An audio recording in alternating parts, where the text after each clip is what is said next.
আমার জানাজার নামাজ সঠিক নিয়মে পড়া হয়নি, তাই আমি কবরে শান্তিতে নেই। আমাকে ঠিকঠাক মতো জানাজা পড়িয়ে আবার দাফন করে দাও, নাহলে আমি তোমাদের সবাইকে মেরে ফেলবো। সাথে করে আরও অনেক মৃত মেহমান নিয়ে আসবো, তোমাদের জীবন জাহান্নাম বানিয়ে দেব। মনোরোগ বিশেষজ্ঞ ডাক্তারের নিকট বসে এমন কিছুই কথা বলছি আমি। ডাক্তার আমাকে বলল, আচ্ছা, তার মানে তুমি বলতে চাচ্ছ কেউ রোজ তোমার স্বপ্নে সেসব কথা বলে? আমি মাথা চাকিয়ে বললাম, হ্যাঁ স্যার। শুধু এটাই না, যখন আমি জিজ্ঞাসা করি তুমি কে, সামনে আসো না কেন, তখন সে উত্তর দেয়, আমি তোমার প্রতিচ্ছবি, আমি তুমি, তুমিই আমি। ডাক্তার সাহেব একটু চিন্তা করে বলল, জটিল কেস।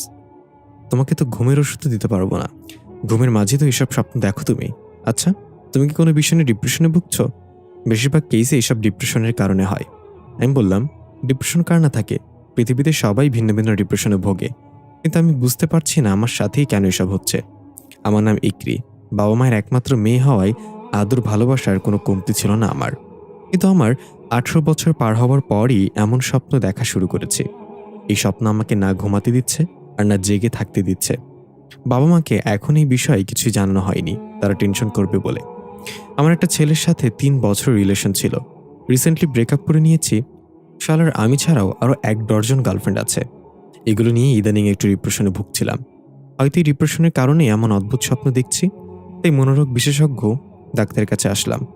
উনি আমাকে কিছু ওষুধ লিখে দিল এবং 15 দিন পর দেখা করতে বলল। ডাক্তারের কাছ থেকে বের হয়ে এসে দেখলাম বাইরে প্রচুর বৃষ্টি হচ্ছে, অথচ হাসপাতালের ভেতর থেকে বোঝা যায়নি। পূব আকাশে রংধনু ধরা দিয়েছে। বৃষ্টি শেষে সবাই রংধনুর ছবি তুলছে নিজের মোবাইল দিয়ে। আমি মোবাইল বের করে ছবি তুলতে যাব, তখনই আম্মুর কল আসলো। আমি একটু বিরক্তি নিয়ে কল রিসিভ করে বললাম, কি হয়েছে আম্মু, তাড়াতাড়ি বলো, আমি রংধনুর ছবি তুলবো। আম্মু ধমক দিয়ে বলল, রাখ তো রংধনু, তেলাপোকার জ্বালায় ঘরে থাকতে পারছি না, বাসা আসার সময় তেলাপোকার পাউডার নিয়ে আসিস তো। আমি বললাম, তেলাপোকাকে এত মাথায় তুলো না আম্মু, আজকে ওদের পাউডার দিবা, কালকে ওরা পারফিউম চাইবে, আমি এসব আনতে পারবো না। আম্মু বলল, আজকে বাসায় আয় তুই, তোরে তেলাপোকার ভর্তা করে খাওয়াবো আমি। আমি ফোন কেটে হাসতে লাগলাম।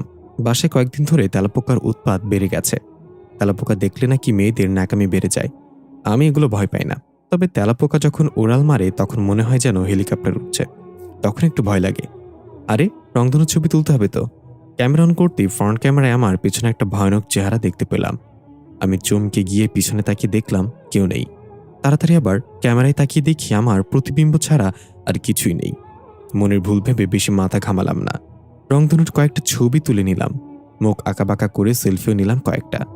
তারপর ফোন ব্যাগে রেখে বাসার উদ্দেশ্যে রওনা হলাম। প্রায় সন্ধ্যা হয়ে আসছে। আজকের পরিবেশটা কেমন যেন একটু থমথমে। আকাশে যেন মেঘ, আর কিছুক্ষণ পরপর মেঘের গর্জন। গাছের একটা পাতাও নড়ছে না। সবকিছু যেন কারোর আগমনে নিশ্চুপ হয়ে গেছে। হঠাৎ খেয়াল করলাম আশেপাশে সবাই আমার দিকে অদ্ভুতভাবে তাকিয়ে আছে। কিছুই বুঝতে পারছি না কি হচ্ছে। আমি কারোর দিকে না তাকিয়ে সোজা হাঁটা দিলাম। তখনই একটা ভারী কণ্ঠে পেছন থেকে কেউ বলে উঠল, স্বাগত মিক্রি। আমি চমকে গিয়ে পেছনে তাকিয়ে দেখলাম সেখানে কেউ নেই। স্পষ্ট আমি তার কথা শুনতে পেয়েছি। মানুষগুলো এখনও সেভাবেই তাকিয়ে আছে। আমি চিৎকার করে জিজ্ঞাসা করলাম, আপনারা এভাবে তাকিয়ে আছেন কেন? কেউ কিছু বলল না। হঠাৎ সামনে থেকে কেউ এসে আমাকে ধাক্কা দিল। একটা গাড়ি আমার পাশ কাটিয়ে দ্রুত গতিতে ছুটে চলে গেল। দেখলাম এটা আমার বেস্ট ফ্রেন্ড রাফসিয়া। আমি হাঁ করে তাকিয়ে আছি ওর দিকে। রাফসিয়া আমাকে ধাক্কা দিয়ে না সরালে নির্ঘাত বড় ধরনের অ্যাক্সিডেন্ট করতাম। রাফসিয়া বলল, কি রে, কি হয়েছে তোর? রাস্তার মাঝে এভাবে হ্যাং হয়ে দাঁড়িয়েছিলি কেন? আর একটু হলেই তো গাড়ি উড়ে যেত। আমি হুঁশে আসলাম ওর কথায়। এতক্ষণ যেন আমি আমার মাঝে ছিলাম না। আশেপাশে তাকিয়ে দেখলাম মানুষজন যে যার মতো কাজ করছে, ছুটে চলছে। তাহলে এতক্ষণ আমি কি দেখলাম? আমাকে চুপ থাকতে দেখে রাফসিয়া বলল, কি রে, প্রেমের ভূত এখনো মাথা থেকে নামেনি? এমন করছিস কেন তুই? আমি নিজেকে স্বাভাবিক করে হেসে বললাম, না কিছু না, একটু মাথা ঘোরাচ্ছিল তাই এমন হয়েছিল। রাফসিয়া মুখে হাত দিয়ে অবাক হওয়ার ভান করে বলল, কস কি দোস্ত, তার মানে ব্রেকআপ হওয়ার আগে মধু পূর্ণিমা সেরে ফেলেছিস নাকি? আমাকে তো কিছুই বললি না এই ব্যাপারে। ইকরি, এটা কিন্তু ঠিক হলো না। আমি একটু রেগে বললাম, দূর ছেমরি, মাথা ঘোরালেই কি ওটা মিন করে নাকি? অন্য কারণে মাথা ঘুরতে পারে না। রাফসিয়া হাসতে হাসতে বলল, তা পারে, চল আমাদের বাসায় চল, রাতের খাবার খেয়ে তারপর তোর বাসায় যাইস। আমি বললাম, পাগল হইছস? পরে রাতে তোদের বাসা থেকে একা ফিরবো কিভাবে? ভয় বলতে একটা জিনিস আছে তো পৃথিবীতে। রাফসিয়া টানতে টানতে বলল, কোনো কথা না, এখন আমার সাথে আমাদের বাসায় যাবি, রাতে খেয়ে দরকার হলে আজকে থেকে যাবি। আমি হাবিবাকেও খবর দিব, আমরা 3 জন মিলে আজকে সারা রাত আড্ডা দিব। হাবিবা আমার আরেকজন বেস্ট ফ্রেন্ড। রাফসিয়ার জোরাজুরিতে এক প্রকার বাধ্য হয়েই ওদের বাসায় চলে গেলাম। গিয়ে দেখলাম পুরো বাসা ফাঁকা। আমি জিজ্ঞাসা করলাম, কি রে, আঙ্কেল আন্টি কোথায়? রাফসিয়া বলল, আব্বা আমার নানু বাড়ি গিয়েছে একটা কাজে। জায়গা জমির ঝামেলা আছে, তাই তো তোকে নিয়ে আসলাম। হাবিবাকেও কল দিয়েছি, ও চলে আসবে কিছুক্ষণের মধ্যে। এর মাঝেই দরজায় কলিং বেল বেজে উঠল। রাপসিয়া বলল, হাবিবা চলে আসছে মনে হয়। দরজা খুলে দেখল সত্যি সত্যি হাবিবা চলে এসেছে। রাপসিয়া বলল, এত তাড়াতাড়ি কিভাবে আসলি? তোকে তো মাত্রই কল করলাম। হাবিবা অদ্ভুত এক হাসিতে বলল, উড়ে এসেছি। আমি বললাম, হাতি আকাশে উঠতে পারে এই প্রথম শুনলাম। আসলে হাবিবা একটু অতিরিক্ত মাংস বিশিষ্ট স্বাস্থ্যবান প্রাণী ছিল, তাই আমরা ওকে বাচ্চা হাতি বলে খ্যাপাতাম। হাবিবা আমার দিকে রাগান্বিত দৃষ্টিতে তাকিয়ে বলল, তুই হাতি, তোর 28 গোষ্ঠী হাতি। রাপসিয়া বলল, দোস্ত 28 গোষ্ঠী হয় না তো, 14 গোষ্ঠী হয়। হাবিবা বলল, আমি জানতাম তুই নাক গলাবি, তাই তোর গোষ্ঠী সহ বলেছি। আমরা হাসতে লাগলাম এবার, তবে বোঝাই যাচ্ছে আজকে দারুণ একটা আড্ডা হবে। রাপসিয়া বলল, কি খাবি তোরা, সেমাই নাকি নুডলস? আমি বললাম, তোদের ঘরে কি একটাই বাটি? রাপসিয়া বলল, আরে ধুর, বানাতে সময় লাগবে, তাই যে কোনো একটা বল।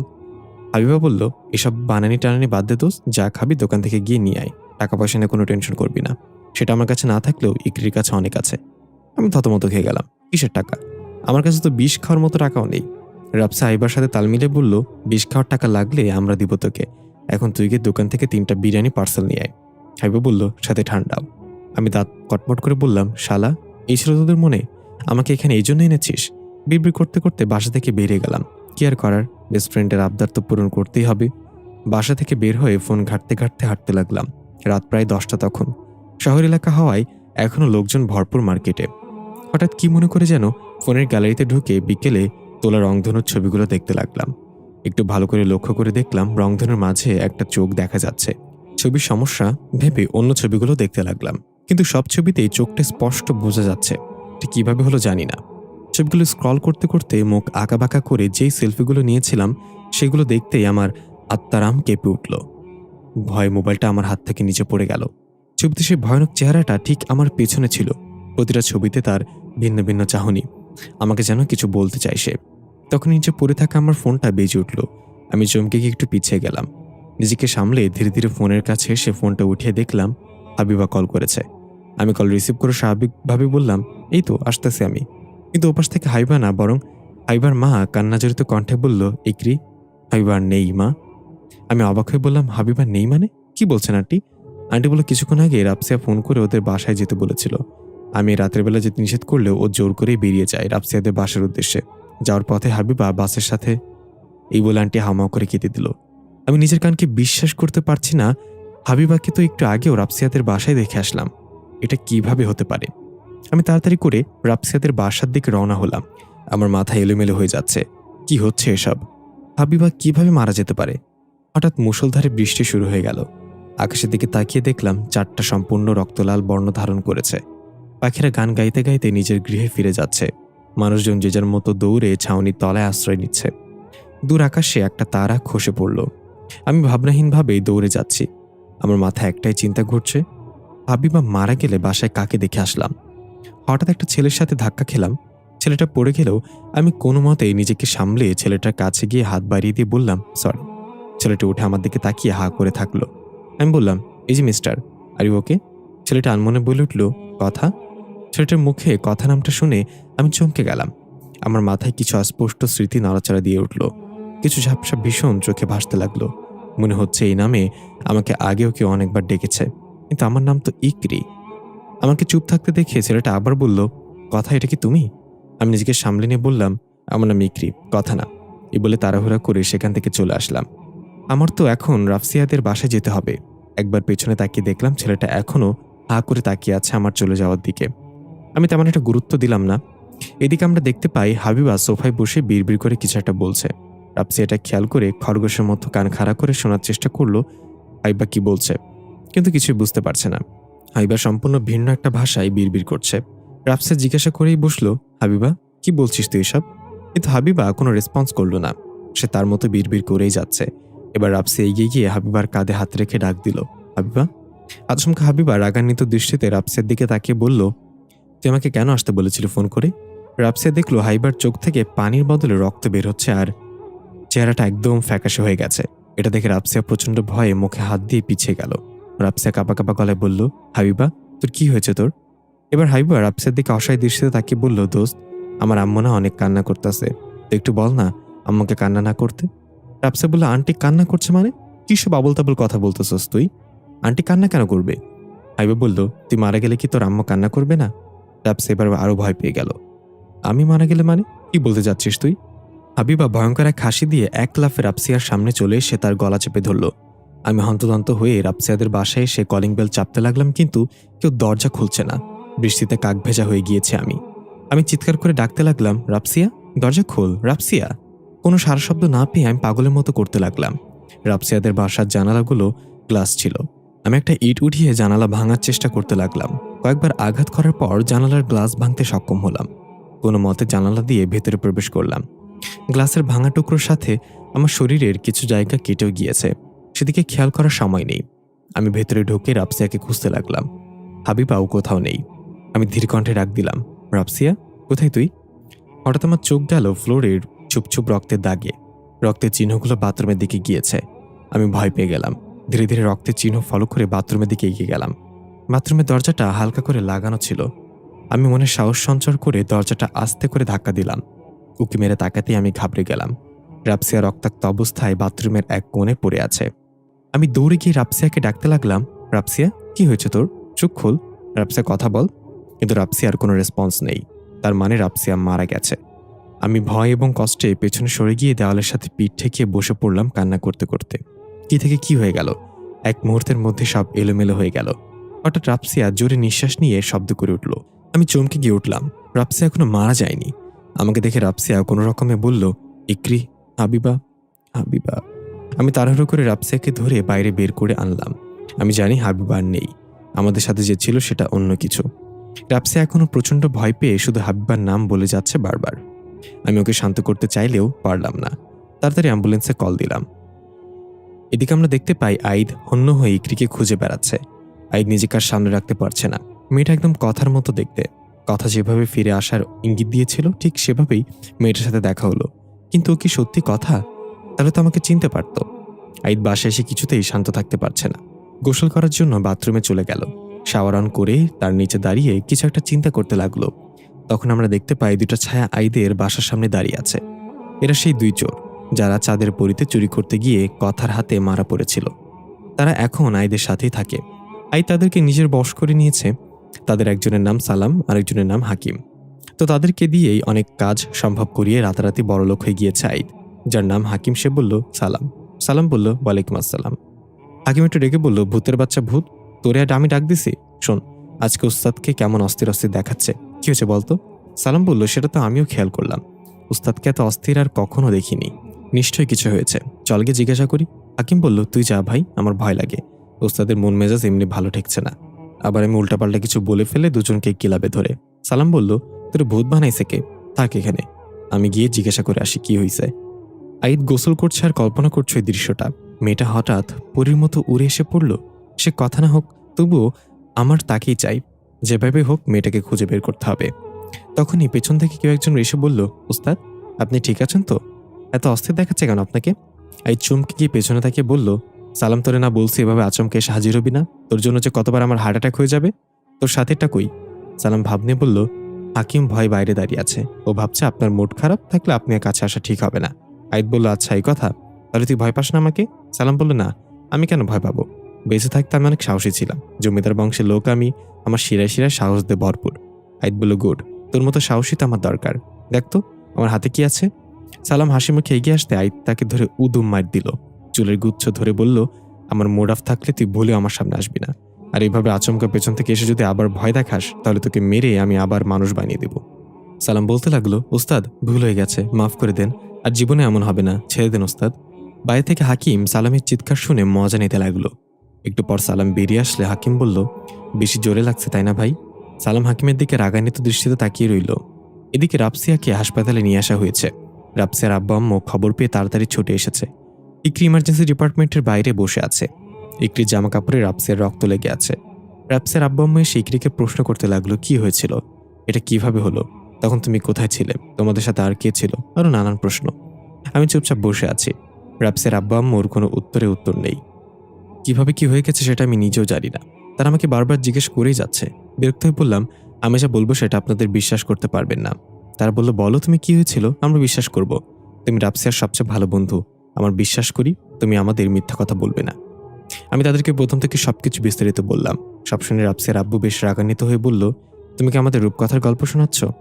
হাবিবা মারা গিয়েছে সেটা আমরা আগেই শুনতে পেয়েছিলাম, আর তুমি বলছো হাবিবা মারা যাওয়ার পর তোমাদের কাছে দেখা দিয়েছে, আর এই কাজ হাবিবার আত্মা করেছে। আমি বললাম, আগেই বলেছিলাম, আপনারা বিশ্বাস করবেন না। এখন চিৎকার চেঁচামেচি না করে রাফসিয়ার জন্য দোয়া করেন, ও যেন সুস্থ হয়ে যায়। তাহলে ওর মুখ থেকে আপনারা সত্যিটা জানতে পারবেন। নিজের মেয়ের মুখের কথা তো আর অবিশ্বাস করতে পারবেন না। কিন্তু রাফসিয়ার বাবা মার সন্দেহ হলো তার মেয়ের এই অবস্থা নাকি আমি করেছি। উনি রাগারাগি করে পুলিশে কল দিয়ে দিল। আমি এসব নিয়ে মোটেও কিছু চিন্তা করছি না। আমি শুধু ভাবছি রাফসিয়ার যেন কিছু না হয়। একমাত্র রাফসিয়া আর আমি জানি কি হয়েছিল। ততক্ষণে সেখানে পুলিশ চলে এসেছে। রাফসিয়ার আম্মু তার স্বামীকে বোঝানোর চেষ্টা করছে, সে উল্টা তাকে ধমক দিয়ে বসিয়ে দিল। লোকটা রাগের মাথায় কি করছে সে নিজেও জানে না। আমি চুপচাপ বসে তার কথাগুলো শুনছিলাম। সে পুলিশকে বলছে, এই মেয়েটা আমার মেয়েকে মারার চেষ্টা করেছে, আপনারা একে নিয়ে যান। আমি কিছুক্ষণ পর আসছি লিখিতভাবে মামলা দায়ের করতে। আমার মেয়েকে মেরে এখন রূপকথার গল্প সাজাচ্ছে, আত্মা এসে নাকি মেয়েকে মেরেছে। পুলিশ এসে আমাকে ধরতে চাইলে আমি বললাম, ডোন্ট টাচ মি, আমি নিজে আসছি আপনাদের সাথে। আর এই লোকটা নিজের মেয়ের জ্ঞান ফিরলে তখন জানতে পারবে আমি রূপকথার গল্প বলছি নাকি সত্য বলছি। আমাকে পুলিশ নিয়ে যাচ্ছিল, তখনই কোথা থেকে যেন সেই ছেলেটা এসে হাজির হলো সামনে, যার সাথে রাস্তায় ধাক্কা খেয়েছিলাম। ছেলেটা আমার দিকে তাকিয়ে একবার চোখ টিপ দিয়ে পুলিশদের বলল, আপনারা পেশেন্টের জ্ঞান না ফিরতে ওকে অ্যারেস্ট করতে পারবেন না। পেশেন্টের জ্ঞান ফিরলে তার জবানবন্দি নিয়ে তারপর যদি ও অপরাধী হয় তাহলে নিয়ে যেতে পারেন। পুলিশ একজন বলল, আমাদের কাছে বাধা দেওয়া তুই কে, সরে যা এখান থেকে, না হলে এর সাথে তোকেও ধরে নিয়ে যাবো। ছেলেটা পকেট থেকে একটা আইডি কার্ড বের করে দেখাতেই পুলিশ ঘাবড়ে গিয়ে বলল, আপনি ঠিকই বলছেন, আমরা পেশেন্টের জ্ঞান ফেরত অব্দি অপেক্ষা করি। রাফসার আব্বু রেগে গিয়ে বলল, এটা কি বলছেন আপনারা? আমি আপনাদের যা বলছি তাই করেন। পুলিশ বলল, এই লোকটা জার্নালিস্ট, যদি এই খবর প্রচার করে দেয় তাহলে আমরা বিপদে পড়ব। তার চেয়ে ভালো আপনার মেয়ে জ্ঞান ফেরত অপেক্ষা করা যাক। রাফসার আব্বু হনহনিয়ে চলে গেল। আমি ছেলেটার কাছে গিয়ে বললাম, আপনি কি আমাকে ফলো করছেন? সেটা বলল, আমি ভেবেছিলাম আপনি আমাকে থ্যাংক ইউ বলবেন। আমি বললাম, হ্যালো মিস্টার, যা জিজ্ঞাসা করছি তার উত্তর দেন। এই ছেলেটা হেসে বলল, মিস্টার না, আমার নাম আইদ, আর ফলো করছে এটা ভুল। তবে আপনাকে আমি খুঁজছিলাম, খুঁজতে খুঁজতে এখানে এসে দেখলাম আপনাকে মেহমানখানে নিয়ে যাওয়া হচ্ছে, তাই ভাবলাম এটাই মোক্ষম সুযোগ আপনাকে ইমপ্রেস করার। আমি একটু মুচকে হাসলাম, তারপর বললাম, আপনি তাহলে জার্নালিস্ট? আইদ বলল, আপাতত জার্নালিস্ট। এমনিতে আমার বাসায় পুলিশ, আর্মি, ডাক্তার, ম্যাজিস্ট্রেট, উকিল সবার আইডি কার্ডে মজুদ আছে, যখন যেটা দরকার সেটা ব্যবহার করি। আমি ভ্রুকুচকে বললাম, ও আচ্ছা, আপনি তাহলে মাল্টি ট্যালেন্টেড। তবে এগুলো তো চিটিং, খারাপ কাজ। আইদ বলল, কাজটা খারাপ কিন্তু আমি খারাপ না, এগুলো আমি অ্যাপ্লাই করি খারাপ মানুষদের উপরেই। এখন বলেন তো ঘটনা কি আসলে? আপনার বান্ধবীর কি হয়েছে? আমি একটু ভেবে বললাম, আপনাকে কেন বলবো, আমি তো আপনাকে চিনি না। অপরিচিতদের সাথে আমার মা কথা বলতে বারণ করেছে। আয়াত কিছু বলল না, শুধু একটু হেসে একটা চেয়ারে গিয়ে গায়ে লিয়ে বসে পড়ল। আমি কি বললাম, আপনার এই হাসির মানে কি? আয়াত বলল, একবার আমি বাসে করে কোথাও যাচ্ছিলাম, সিট না পেয়ে দাঁড়িয়েছিলাম। আমার সামনে পেছনেও আরো অনেকে দাঁড়িয়েছিল। হঠাৎ খেয়াল করলাম পেছন থেকে কি আমার পকেটে হাত দিয়েছে। আমি তাকে দেখলাম কালো করে একটা লোক পকেটে হাত দিয়ে মানিব্যাগ বের করার চেষ্টা করছে। আমি আস্তে করে বললাম, ভাই কি করেন? লোকটা ভ্যাবাচাকা খেয়ে আমার দিকে তাকিয়ে বলল, লাইটার খুঁজি। আমি বললাম, আমার কাছে চাইলেই তো পারতেন। লোকটা বলল, আমি অপরিচিত কারোর সাথে কথা বলি না। এই বলে আইদ হা হা করে হেসে উঠল। আমিও কি মনে করে যেন হেসে ফেললাম। ছেলেটাকে ভালোই মনে হচ্ছে কিন্তু একটু রহস্যময়। আমাকে হাসতে দেখে আইদ বলল, আপনার আর আমার মাঝে অদ্ভুত একটা মিল আছে। আমি একটু অপ্রস্তুত হয়ে বললাম, কিসের মিল? এইমাত্র তো দেখা হলো আমাদের, এর মাঝে মিল খুঁজে পেয়ে গেলেন? আইত একদম আমার চোখের কাছে এসে বলল, কাউকে ভালোবাসতে হলে 7 জনম লাগে না, এক মুহূর্তই যথেষ্ট। আমি চোখ না সরিয়ে বললাম, আচ্ছা কি মিল আমাদের সেটা বলেন। আইত চোখ সরিয়ে নিয়ে বলল, আপনার একটা নানা বাড়ি আছে, আমার একটা নানা বাড়ি আছে, কি অদ্ভুত মিল তাই না? আমি একটু বিরক্ত হয়ে বললাম, ধ্যাত আপনার মাথা। এর মাঝে ইমার্জেন্সি থেকে ডাক্তার বেরিয়ে এসে বলল, পেশেন্টের জ্ঞান ফিরেছে। রাফসিয়ার জ্ঞান ফিরেছে শুনতেই পুলিশের জবানবন্দি নিতে ভেতরে চলে গেল। সাথে আমি এবং রাফসিয়ার আব্বা আম্মুও গেলাম সেখানে। আইদ বাইরে বসে রইল। আইদের পাশে সালাম এবং হাকিম দাঁড়িয়ে আছে। সালাম বলল, উস্তাদ আমাদের কি কোনো দায়িত্ব আছে? আইদ বলল, হ্যাঁ, তোরা গিয়ে দেখবি ভেতরে কি হচ্ছে, তারপর এসে আমাকে জানাবি। এটা শুনে হাকিম এবং সালাম ঝগড়া শুরু করে দিল। একজন বলল আমি যাব, আরেকজন বলল আমি যাব। আইদ ধমক দিয়ে বলল, গাধার বাচ্চাগুলো তোদের দুজনকে যেতে বলেছে, ঝগড়া করছিস কেন? হাকিম মাথা চুলকে বলল, তাই তো, আমরা দুজনে তো যেতে পারি, শুধু শুধু ঝগড়া করছি। এই বলে দুজনে চলে গেল ভেতরে। আইদ কপালে হাত দিয়ে বলল, কোন দুঃখে দুইটার আমার লগে রাখছি আমি। আশেপাশে তাকিয়ে দেখলো সবাই আইদের দিকে হা করে তাকিয়ে আছে। আইদ বুঝতে পারলো সবাই ভাবছে সে একা একা কথা বলছে কেন। আমরা কি দেখলাম রাফসিয়ার চেহারায় অনেকগুলো ক্ষত চিহ্ন, মাথায় ব্যান্ডেজ করে রাখা হয়েছে। ডাক্তার বলল, যে ওকে মেরেছে সে প্রচণ্ড শক্তিশালী ছিল। আপনারা যেটা সন্দেহ করছেন সেটা সম্ভব নয়, কারণ একটা সাধারণ মেয়ের পক্ষে এভাবে আঘাত করা কখনো পসিবল না। প্রথমে রাফসিয়ার গলা চেপে ধরে তাকে উঁচু করে ফেলা হয়েছে। ওর গলায় যে আঙ্গুলের ছাপ দেখতে পাচ্ছেন সেগুলো খুবই শক্তির সাথে করা হয়েছে। তারপর ছুঁড়ে ফেলে দিয়েছে ওকে এবং ধরে দেওয়ালের সাথে মাথা বাড়ি দিয়েছে। আর ওর চেহারায় যে ক্ষতগুলো দেখছেন সেগুলো নখের আঁচড়।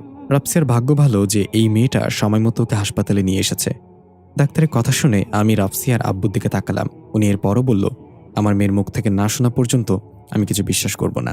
ডাক্তার বলল, এই মুহূর্তে রাফসিয়ার সাথে কথা বলা ভালো হবে না। তবু বেশি না, আমি 2 মিনিটের জন্য অক্সিজেন মাস্ক খুলে দিচ্ছি। যা জিজ্ঞাসা করা তাড়াতাড়ি করবেন। এই বলে ডাক্তার রাফসিয়ার অক্সিজেন মাস্ক খুলে দিল। রাফসিয়ার আব্বু জিজ্ঞাসা করলেন, মামুনি কি হয়েছিল? তোমার এই অবস্থা কে করেছে? রাফসিয়া কোনো কথা বলছে না, এক নজরে আমার দিকে তাকিয়ে আছে। রাফসিয়ার আব্বু আমার দিকে ইশারা করে আবারও জিজ্ঞাসা করলো, ও কি তোমাকে মেরেছে? বলো আমাদের। রাফসিয়ার কোনো কথা না বলে কাঁপা কাঁপা হাত উঠিয়ে আঙুল দিয়ে আমার দিকে ইশারা করলো এবং ভয়ে ওর পুরো শরীর কাঁপতে লাগলো। রাফসিয়া আমাকে দেখে এত ভয় পাচ্ছে কেন? আমি অবাক হয়ে গেলাম। রাফসিয়াটা কি করছে? আমি তো কিছুই বুঝতে পারছি না। ডাক্তার তাড়াতাড়ি করে রাফসিয়াকে অক্সিজেন মাস্ক পরিয়ে দিল। রাফসিয়ার আব্বু রেগে গিয়ে বলল, আমি বলেছিলাম এই মেয়েটাই এটা করেছে। এবার বিশ্বাস হলো তো? ইন্সপেক্টর সাহেব, ওকে অ্যারেস্ট করুন। এদিকে আমরা দেখতে পাই ইকরির ঠিক পেছনে হাবিবার আত্মা ভয়ঙ্কর রূপে দাঁড়িয়ে আছে। আসলে রাফসিয়া হাবিবার আত্মার দিকে ইশারা করছে, কিন্তু তাকে কেউ দেখতে পায়নি। সবাই ভাবছে রাফসিয়া ইকরির দিকে ইশারা করছে। হাকিম এবং সালাম এটা দেখে তাড়াতাড়ি আহিদের কাছে গিয়ে সব বলল। আহিদ বলল, আত্মাটা এখন কোন দিকে গিয়েছে? সালাম বলল, হাসপাতালের পরিত্যক্ত মর্গের দিকে গিয়েছে।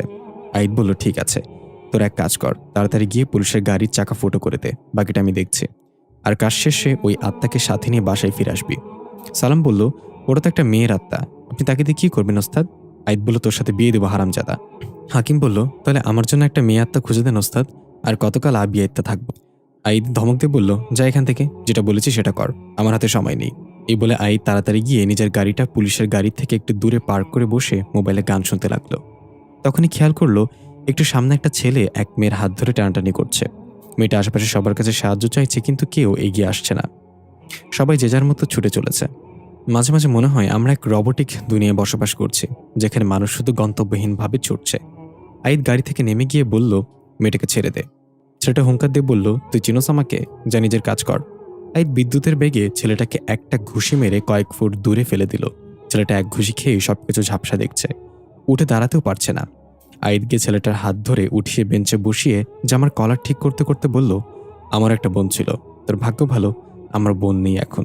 ও থাকলে হয়তো তোর হাত পা ভেঙে দিয়ে বলতো। আমি আবার আমার বোনের কোনো কথাই ফেলতে পারতাম না। ছেলেটা ভাঙা ভাঙা গলায় বলল, তুই জানোস না কার গায়ে হাত তুলেছিস, এর জন্য তোকে পস্তাতে হবে। আইদ হাসতে হাসতে বলল, আমি এমন এক ছায়া যাকে কেউ ছুতে পারে না, কিন্তু আমি যাকে ইচ্ছে তাকে ছুতে পারি, আবার ঝটকাও দিতে পারি। শোন ভাই, তোরও নিশ্চয়ই ঘরে বোন আছে। তোর বোনের কাছে তুই সিংহ, তাহলে অন্যর বোনের কাছে তুই কুত্তা কেন হইবি? এই মেয়েটাও কারো না কারোর বোন, কারো না কারোর মেয়ে। একটা মেয়েকে সম্মান দেয়া তাকে সুন্দরী বলার চেয়ে বেশি প্রশংসনীয়। এই বলে আইদ চলে আসলো। পেছন থেকে মেয়েটা ডাক দিয়ে বলল, থ্যাংক ইউ ভাইয়া। আইদ মুচকে এসে আবার গাড়িতে এসে বসলো। কিছুক্ষণ পর পুলিশ ইকরিকে নিয়ে বের হলো। তারা ইকরিকে থানায় নিয়ে যাচ্ছে। যেহেতু রাফসিয়া ইকরির দিকে ইশারা করেছে, তাই সমস্ত সন্দেহ ইকরির ওপরই যায়। পুলিশ ইকরিকে নিয়ে গাড়ির কাছে আসতে হা করে রইল। গাড়ির সামনে 2টা চাকা নেই, কে যেন খুলে নিয়ে গেছে। দূর থেকে আইদ এটা দেখে হাসতে লাগলো। গাধার বাচ্চাগুলোরে বলেছি চাকা ফুটো করতে, আর ওরা চাকা খুলেই নিয়ে গেছে। এ দেখে বোঝা যায় ওরা পাক্কা চোর ছিল বেঁচে থাকতে। পুলিশ আশেপাশে তাকিয়ে কাউকে সন্দেহভাজন পেল না। আইদ এগিয়ে এসে আবার ইকরির চোখ টিপে দিল। ইকরি বুঝতে পারলো এটা আইদের কাজ, একটু মুচকি হাসলো। আইদ এসে বলল, স্যার এটা কোনো কথা? গাড়ির চাকা খুলে নিয়ে গেছে, তো আবার পুলিশের গাড়ি, মানতে হবে চোরগুলো অনেক শিক্ষিত। দূর থেকে হাকিম এবং সালাম এটা শুনে খুশি হয়ে বলল, এই ওস্তাদ আমাদেরকে শিক্ষিত বলেছে, আগে জানলে বাকি 2টা চাকাও খুলে নিতাম, তাহলে ওস্তাদ আমাদের উচ্চ শিক্ষিত বলতো। পুলিশ আইদের গাড়ি দেখে বলল, আপনি কি আমাদের থানায় নামিয়ে দিবেন আপনার গাড়িতে? আমরা এই চোরকে খুঁজে বের করবই। আইদ মনে মনে হেসে বলল, বাপের জন্মে পারবেন না। এরপর বলল, হ্যাঁ অবশ্যই চলেন, আমি থানায় নামিয়ে দিচ্ছি, আমি তো এই জন্য এখানে দাঁড়িয়ে আছি। পুলিশ বলল, মানে? আইদ বলল, না না না কিছু না, চলেন, দেরি হয়ে যাচ্ছে আপনাদের। 2জন পুলিশ এবং ইকরি গাড়ির পেছনের সিটে বসলো। আইদ গাড়ি স্টার্ট করে বলল, স্যার আমার মনে হয় এই মেয়েটা নির্দোষ। রাফসিয়া তো শুধু ইশারা করেছে, মুখে তো কিছু বলেনি। হতে পারে এই মেয়েটার পেছনে আরেকজন ছিল, যাকে আপনারা দেখতে পাননি। পুলিশ একটু সন্দেহভাজন হয়ে বলল, আপনি কিভাবে জানলেন রাফসিয়া ইশারা করেছে? আপনি তো সেখানে ছিলেন না। আইদ বলল, স্যার আমি জার্নালিস্ট, মরুভূমির মাঝে পড়ে যাওয়া সুই খুঁজে বের করে ফেলতে পারি। এগুলো জান আমার কাছে কিছুই না। তবে কি জানেন, আমি একই সময় অনেক জায়গায় উপস্থিত থাকতে পারি। পুলিশ এসে বলল, আপনি মানুষ নাকি ভূত? আইদ কিছু না বলে হালকা হেসে গাড়ি চালাতে লাগলো। পাশে সালাম আর হাকিম বসে আছে। যেটা শুধু আইদি দেখতে পাচ্ছে। আইদ কিছু একটা ইশারা করলো। হঠাৎ গাড়ির ভেতর অদ্ভুত একটা ধোঁয়া বের হতে লাগলো। পুলিশগুলো জিজ্ঞাসা করার সুযোগ পেল না এটা কিসের ধোঁয়া, তার আগে জ্ঞান হারিয়ে ফেললো। ইকরি কাশতে কাশতে বললে, এগুলো কি হচ্ছে, কিসের ধোঁয়া এটা? আইদ বলল, আপনাকে বাঁচানোর ধোঁয়া। আপাতত জ্ঞান হারিয়ে ফেলুন, চোখ খুলে আমাকেই দেখবেন, কথা দিলাম। ইকরি ধোঁয়ার কারণে ছটফট করে জ্ঞান হারালো। আইদ গাড়ি থামিয়ে পুলিশ দুজনকে রাস্তায় নামিয়ে শুয়ে রেখে আবার গাড়ি নিয়ে রওনা হলো। ইকরি ধীরে ধীরে চোখ মেলে তাকালো। আশেপাশে থেকে পাখির কিচিরমিচির শব্দ ভেসে আসছে, পানি স্রোতের কলকল শব্দ শোনা যাচ্ছে। ইকরি উঠে বসলো। আমি কোথায় চলে এসেছি? খুবই সুন্দর একটা নদী বয়ে গেছে। নদীর ওপারে আকাশের রংধনু ফুটে উঠেছে। এত কাছ থেকে রংধনু এই প্রথম দেখলাম। মনে হচ্ছে আমি নদীর ওপারে গেলেই রংধনু সম্পূর্ণ স্পর্শ করতে পারবো। হঠাৎ রংধনুর ভেতর থেকে একটা ডাক ভেসে আসলো, কথা। আমি চমকে গিয়ে বললাম, কে? উপাস থেকে সাদা আলোর ন্যায় একটা অবয়ব রংধনুর ভেতর থেকে বের হয়ে আসলো হাঁটতে হাঁটতে। অবয়বটা ধীরে ধীরে একটা মানুষের আকৃতি ধারণ করলো। আমি চোখ বড় বড় করে তাকিয়ে দেখলাম, এটা তো আমি নিজে। একদম আমার মতো দেখতে একজন দাঁড়িয়ে আছে। আমি জিজ্ঞাসা করলাম, কে তুমি? সে বলল, তুমি নিজেকে চিনতে পারছো না, কথা। আমি বললাম, আমি কথা না, আমার নাম ইকরি। সে বলল, সেটা তো দুনিয়া জানে, কিন্তু শরীরটা তোমার হলেও তোমার মাঝে বসবাস করে কথা। তোমার সে ভয়ানক স্বপ্নের কারণও এটাই। কথা তোমার মাঝে পুনর্জন্ম নিতে চাই, এটা হবেই। এখন শুধু সময়ের অপেক্ষা। আমি অবাক হয়ে বললাম, আমি কথা নামে কাউকে চিনি না, আপনি যেই হন আমার পিছু ছেড়ে দেন। সে অট্টহাসি দিয়ে উঠল এবং বলল, এটা ফয়সালা হয়ে গেছে, ইকরি মারা গিয়েছে, কথা ফিরে এসেছে। আমি চিৎকার করে বললাম, হাসি থামা বলছি, আমাকে বাঁচতে দাও। মেয়েটা হাসতে হাসতে রংধনুর মাঝে বিলীন হয়ে গেল। আমি ভয়ে চারিদিকে তাকিয়ে হন্যে হয়ে ছুটতে লাগলাম। আমি কোথায় ফেসে গেলাম?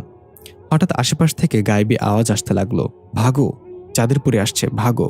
তখনই পেছন থেকে আমার জামা টেনে ধরে দিল। আমি তাকিয়ে দেখলাম দানব আকৃতির একটা দেহ হাতে তলোয়ার নিয়ে দাঁড়িয়ে আছে। আমি বললাম, এইটারই বাকি ছিল, আপনি আবার কে? সে কর্কশ গলায় বলল, আমি জিন রাজ্যের রাজা, কথাকে কিছুতেই পুনর্জন্ম নিতে দিব না আমি, তাই তোকে মরতে হবে। এই বলে সে আমার গলা বরাবর তলোয়ার চালিয়ে দিল। আমি চিৎকার করে চোখ বন্ধ করে ফেললাম। সবকিছু স্বাভাবিক হয়ে গেল, আর কিছুই শোনা যাচ্ছে না। আমি আস্তে আস্তে চোখ মেলে তাকিয়ে দেখলাম একটা সুন্দর পরিপাটি রুমে শুয়ে আছি। তাহলে এতক্ষণ আমি কোথায় ছিলাম, আর এখনই বা আমি কোথায়? নিজের দিকে তাকিয়ে দেখলাম আমার গায়ে জামা বদলানো হয়েছে। আমি একটু ভয় পেয়ে গেলাম। তাহলে কি আইদ নামের ছেলেটা আমাকে বেহুশ করে? আল্লাহ, এখন আমি কি করব? আমার সর্বনাশ হয়ে গেছে। ছেলেটাকে আমি ভালো ভেবেছিলাম, কিন্তু সেটা কি করলো? তখনই আইদ কিছু খাবার নিয়ে রুমে ঢুকলো। আমি তাকে দেখেই চিৎকার দিয়ে উঠলাম, এই, আপনি আমার সাথে কি করেছেন? আইদ খাবারের ট্রেটা টেবিলে রেখে বলল, আপনাকে পুলিশের হাত থেকে বাঁচিয়েছি, না হলে এখন 14 শিখের ভেতরে থাকতেন। আমি রেগে বললাম, আমি যেখানে ইচ্ছা সেখানে থাকতাম, তাতে আপনার কি? আপনি কেন আকবারিয়ে আমাকে বাঁচাতে এসেছেন? এখন আবার আমার একাকিত্বের সুযোগ নিয়ে আমার সর্বনাশ করেছেন। এই বলে আইদের দিকে খাবারের বাটি ছুঁড়ে মারলাম। ওটা গিয়ে আইদের কপালে লেগে সেখান থেকে রক্ত বের হতে লাগলো। বাটিটা ফ্লোরে পড়ে ভেঙে টুকরো টুকরো হয়ে গেল। তবু যেন আইদের কোনো কিছু যায় আসে না। আইদ হাসতে হাসতে রুম থেকে বেরিয়ে গেল। আমি রাগে কষ্টে কান্না করতে লাগলাম। তখন একজন মহিলা ঘরে ঢুকে ফ্লোরে থাকা বাটি আর ভাঙা অংশ তুলতে লাগলো। আমাকে কান্না করতে দেখে মহিলাটা বলল, আফা, আপনি কাঁদতেছেন কেন? আমি বললাম, আপনি কে? মহিলাটা বলল, আমি আইদ বাবাজির বাসায় কাজ করি। দিনের বেলা এসে সব কাজ শেষ করে আবার চলে যাই। আজকেও কাজ শেষ করে চলে যাবার লাগছিলাম, তখন আইদ বাবাজি আপনারে নিয়ে আসছে বাসায়। আপনি জ্ঞান ছিল না, আমারে কইলা আপনার জামা কাপড়গুলো বদলাইয়া দিতে। এই জামাটা হের বইনের, প্রতি বছর এর বইনের লাগে একটা করে জামা কিনে। বইনটা ছাড়া পোলাটা আর কেউ ছিল না। আমি এবার নিজেকে শান্ত করলাম। তার মানে আইদ আমার জামা চেঞ্জ করেনি। আমি শুধু শুধু ওকে ভুল বুঝলাম। ইস, নিজের কাছে এখন অপরাধ বোধ মনে হচ্ছে। আমি বললাম, ওনার বোন এখন কোথায় খালা? মহিলাটা একটা দীর্ঘশ্বাস ছেড়ে বলল, বোনটা তো মইরা গেছে অনেকদিন আগে। আমারে নিজের মায়ের মতো দেহে। বইনের সব কথা কয় আমার লগে। অনেক আদর করতো বইনডারে। যখনই বোনের কথা কয় তখনই বাইসাগো মতো কাইন দেয়। মহিলাটা উঠে চলে গেল। আমি অপরাধ বোধ নিয়ে বসে আছি বিছানায়। মানুষটা সত্যিই রহস্যময়। এত কষ্ট মনের ভিতরে চেপে রেখে কত হাসি খুশি থাকে। আমি তাড়াতাড়ি বিছানা থেকে নেমে রুমের বাইরে বের হলাম। দেখলাম খুব সুন্দর করে সাজিয়ে গুছিয়ে রাখা সবকিছু। ঘরের কোনায় কোনায় ফুলের টব রাখা বিভিন্ন জাতের, নানা রকম ফটো ফ্রেমে দেয়ালে ঝোলানো। একটা রুমের দরজায় লেখা সোহানার ঘর। আমি সেদিকে এক দৃষ্টিতে তাকিয়ে রইলাম। পেছন থেকে আইদ এসে বলল, এটা আমার বোনের ঘর। চমকে গিয়ে পেছনে তাকিয়ে দেখলাম আইদ দাঁড়িয়ে আছে, কপালে ছোট্ট করে ব্যান্ডেজ লাগানো। আমি চোখ নামিয়ে বললাম, সরি, আমি আসলে বুঝতে পারিনি। আইদ বলল, ইটস ওকে, আমি কিছু মনে করিনি। আমি বললাম, আপনার বোন কিভাবে মারা গিয়েছিল? আইদ বলল, এখানে দাঁড়িয়ে থাকবেন নাকি ছাদে মনোরম পরিবেশে বসে কথা বলি চলেন, মন ফুরফুরা হয়ে যাবে। আমি একটু হেসে বললাম, চলেন। দেওয়ালের ওপাশ থেকে হাকিম টুং করে মাথা বের করলো। তার উপর দিয়ে সালাম মাথা বের করে জিরাফের মতো আইদ এবং ইকরির দিকে লক্ষ্য করে বলল, তুই কি তাই ভাবতেছিস আমি যা ভাবছি? হাকিম বলল, আমাকে উস্তাদ প্রেমে পড়ছে। এই মেয়েটা একদম চাঁদের পরীর কথার মতো দেখতে। আমি তো প্রথমে দেখে ভয় পেয়ে গিয়েছিলাম। সালাম বলল, তাহলে মনে হয় খুব তাড়াতাড়ি একটা বিয়া শাদির দাওয়াত পাবো। আমি বলে দিলাম বিয়াতে উস্তাদের জুতা আমি চুরি করুম। হাকিম সালামের মাথায় টোকা দিয়ে বলল, ভূতের বাচ্চা, জুতা চুরি করে মেয়ে পক্ষের লোক, তুই কি মেয়ে পক্ষ নাকি? সালাম মাথা চুলকে বলল, ও তাই তো, তাহলে আমি কি ওস্তাদকে হোয়াইটমেল করতে পারব না? হাকিম বলল, হোয়াইটমেল কি? সালাম বলল, আরে ব্ল্যাকমেইলের আপডেট ভার্সন হোয়াইটমেল। তুই এগুলো বুঝবি না, তোর মাথায় কি আমার মতো বুদ্ধি আছে নাকি? হাকিম চোখ বড় বড় করে বলল, বেশি পেঁচাল পারিস না, চল ছাদে গিয়ে দেখি ওস্তাদ বিয়ের কথাবার্তা কত দূর আগালো। আইদের সাথে ছাদে গিয়ে দেখলাম পুরাই যেন একটা স্বর্গীয় বাগান। সবুজ গাছপালা আর ফুলে ফলে ভরপুর, মাঝখানে টেবিল চেয়ার রাখা। সেখানে গিয়ে বসে আমি বললাম, আচ্ছা, যেদিন প্রথম দেখা হলো আমাদের, সেদিন আপনি আমাকে কথা নামে ডেকেছিলেন কেন? সে কে? আইদ মুচকে এসে বলল, সে ছিল একজন অপ্রত্যাশিত মেহমান আমার জীবনে। সত্য মিথ্যার পার্থক্য করতে শিখিয়ে হঠাৎ করে হারিয়ে গিয়েছে। তবে সে প্রমিস করেছিল ফিরে আসবে। আর সবচেয়ে বড় কথা হলো, কথা দেখতে হুবহু আপনার মতোই ছিল। তা আপনাকে দেখে কথা নামে ডেকেছিলাম। আমি বললাম, এই ব্যাপার, আসলে আমি কিছু অদ্ভুত স্বপ্ন দেখি, সেখানে আমি এই নামটা শুনতে পাই। আমার মতনই দেখতে একটা মেয়ে আমাকে বলে সে নাকি আমার মাঝে পুনর্জন্ম নিতে চায়। তবে কেউ একজন আছে যে চায় না কথা পুনর্জন্ম নেক। এটা শুনে আইদ অবাক হয়ে গেল। মনে মনে চিন্তা করতে লাগলো, তার মানে কথা পুনর্জন্ম নিতে চাচ্ছে, কিন্তু কেন? কথা কি মারা গিয়েছে? সে তো তার বাবাকে ফিরিয়ে আনতে গিয়েছিল। আইদকে চুপ থাকতে দেখে আমি বললাম, আপনি কি কিছু ভাবছেন? আইদ চমকে গিয়ে বলল, না তেমন কিছু না, একটু ওয়েট। আইদ মাথা কাত করে ছাদের দরজার দিকে তাকিয়ে বলল, সালাম হাকিম, আমি কি দেখছি তোর ওখানে? এভাবে উকিঝুঁকি মারছিস কেন? সালামের হাকিম 32 দাঁত বের করে বেরিয়ে আসলো। হাকিম সালামকে বলল, তোর জন্য ধরা খাইছি। তোর মাথা বেরিয়েছিল তাই ওস্তাদ দেখে ফেলেছে। সালাম রেগে বলল, মোটেও না, তোর ঠ্যাং বেরিয়েছিল, আমি ভালোভাবেই লুকাইছিলাম। এই নিয়ে দুজনে তর্ক শুরু করে দিল। এই ধমক দিয়ে কাছে ডাকলো দুজনকে। ইকরি কাউকে দেখতে পাচ্ছে না, তাই অবাক হয়ে জিজ্ঞাসা করলো, আপনি কার সাথে কথা বলছেন? আইদ বলল, আমার দুটো অদৃশ্য ভাই আছে, যাদের মাথায় গোবরও নাই, তবে তারা অনেক ট্যালেন্টেড। হাকিম সালামের কানে গিয়ে বলল, ওস্তাদ কি আমাকেও প্রশংসা করলো নাকি? বেইজ্জতি করলো বুঝলাম না। সালাম বলল, মনে হয় বেইজ্জতিই করেছে, কিন্তু আমি প্রশংসার ঘ্রাণ পাচ্ছি। আইদ ইকরিকে বলল, বুঝতে পারছেন না তো, এখানে আমরা ছাড়াও আরো দুইজন আছে, দাঁড়ান প্রমাণ দিচ্ছে। এই বলে আইদ বলল, ওদেরকে 5 সেকেন্ড সময় দিলাম, দেখি কে আগে চা বানিয়ে আনতে পারোস। এই শুনে সালাম আর হাকিম বিদ্যুৎ গতিতে গিয়ে চা বানিয়ে নিয়ে এসে দুজনে একসাথে টেবিলের উপর রাখলো। এটা দেখে ইকরি একটু ভয় পেয়ে গেল আর বলল, এসব কি? তার মানে কি সত্যি এখানে অদৃশ্য কেউ আছে? আমি ভাবছিলাম আপনি মজা করছেন। আইদ বলল, আমি কথায় কথায় মজা করি, কিন্তু আমার সব কথা মজা হয় না। মানুষের সময় ভালো হলে ভুলটাও মজা মনে করে উড়িয়ে দেয় সবাই, আর খারাপ হলে মজাটাও ভুলে যায়। আমি বললাম, কথা তো ঠিক বলেছেন, কিন্তু আমার না এখনো বিশ্বাস হচ্ছে না এখানে আমরা ছাড়াও আরো কেউ আছে। আইদ হাসতে হাসতে চায়ের কাপে চুমুক দিয়ে রেগে বলল, এটা কে বানিয়েছে? হাকিম আঙুল তুলল সালামের দিকে আর সালাম হাকিমের দিকে। কেউ স্বীকার করছে না এটা কে বানিয়েছে। আইদ বলল, কে বানিয়েছে সত্যি করে বল, চাটা অনেক সুস্বাদু হয়েছে, তাকে আমি পুরস্কৃত করব। এবার হাকিম বলল, ওস্তাদ আমি বানিয়েছি। সালাম বলল, না ওস্তাদ আমি বানিয়েছি। এটা নিয়ে আবার তর্ক শুরু করে দুজনের মাঝে। ইকরি কিছুই দেখতে পাচ্ছে না, শুনতেও পাচ্ছে না। আইদ ধমক দিয়ে বলল, তোদের পুরস্কারের গুল্লি মারি, এখন যা ওই মেয়ের আত্মাকে নিয়ে আয় আমার কাছে। হাকিম আর সালাম তর্ক করতে করতে চলে গেল। তোর জন্য পুরস্কার পেলাম না। আরেকজন বলল, তোর জন্য। ইকরি বলল, মেয়ের আত্মা নিয়ে আসবে মানে? কিসের আত্মা? আপনি আসলে কে? আইদ বলল, আমি আত্মাদের বসে আনতে পারি, এখনই জানতে পারবেন কোন মেয়ের আত্মা। ইকরি কোনো কিছুই ঠিক লাগছে না এখানে, মুখ ফুটে কিছু বলতেও পারছে না।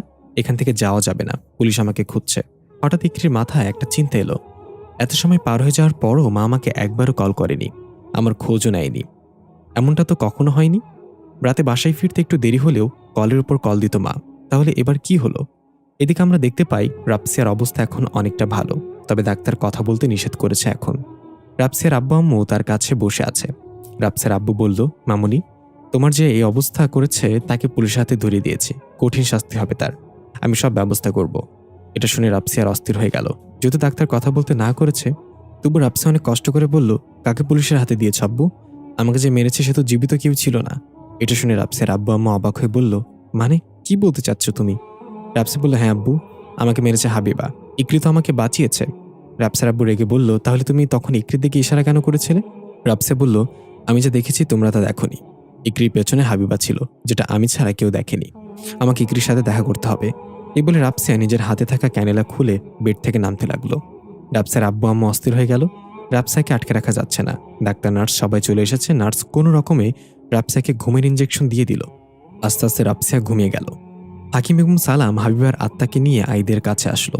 আইদ বলল, ইকরি, আপনি কি দেখতে চান এখানে কি এসেছে? আমি ভ্রুকুচকে বললাম, কে? আইদ হাবিবাকে বলল, দৃশ্যমান হয়ে যাও নিজের বান্ধবীর সামনে।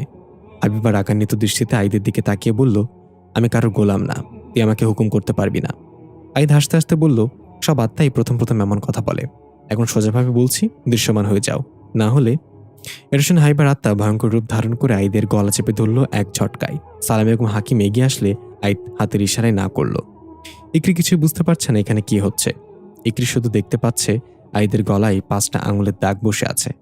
টেবিলে থাকা চায়ের কাপগুলো কাঁপছে। হঠাৎ আকাশ মেঘাচ্ছন্ন হয়ে গেল, ঘন কালো অন্ধকার নেমে এলো।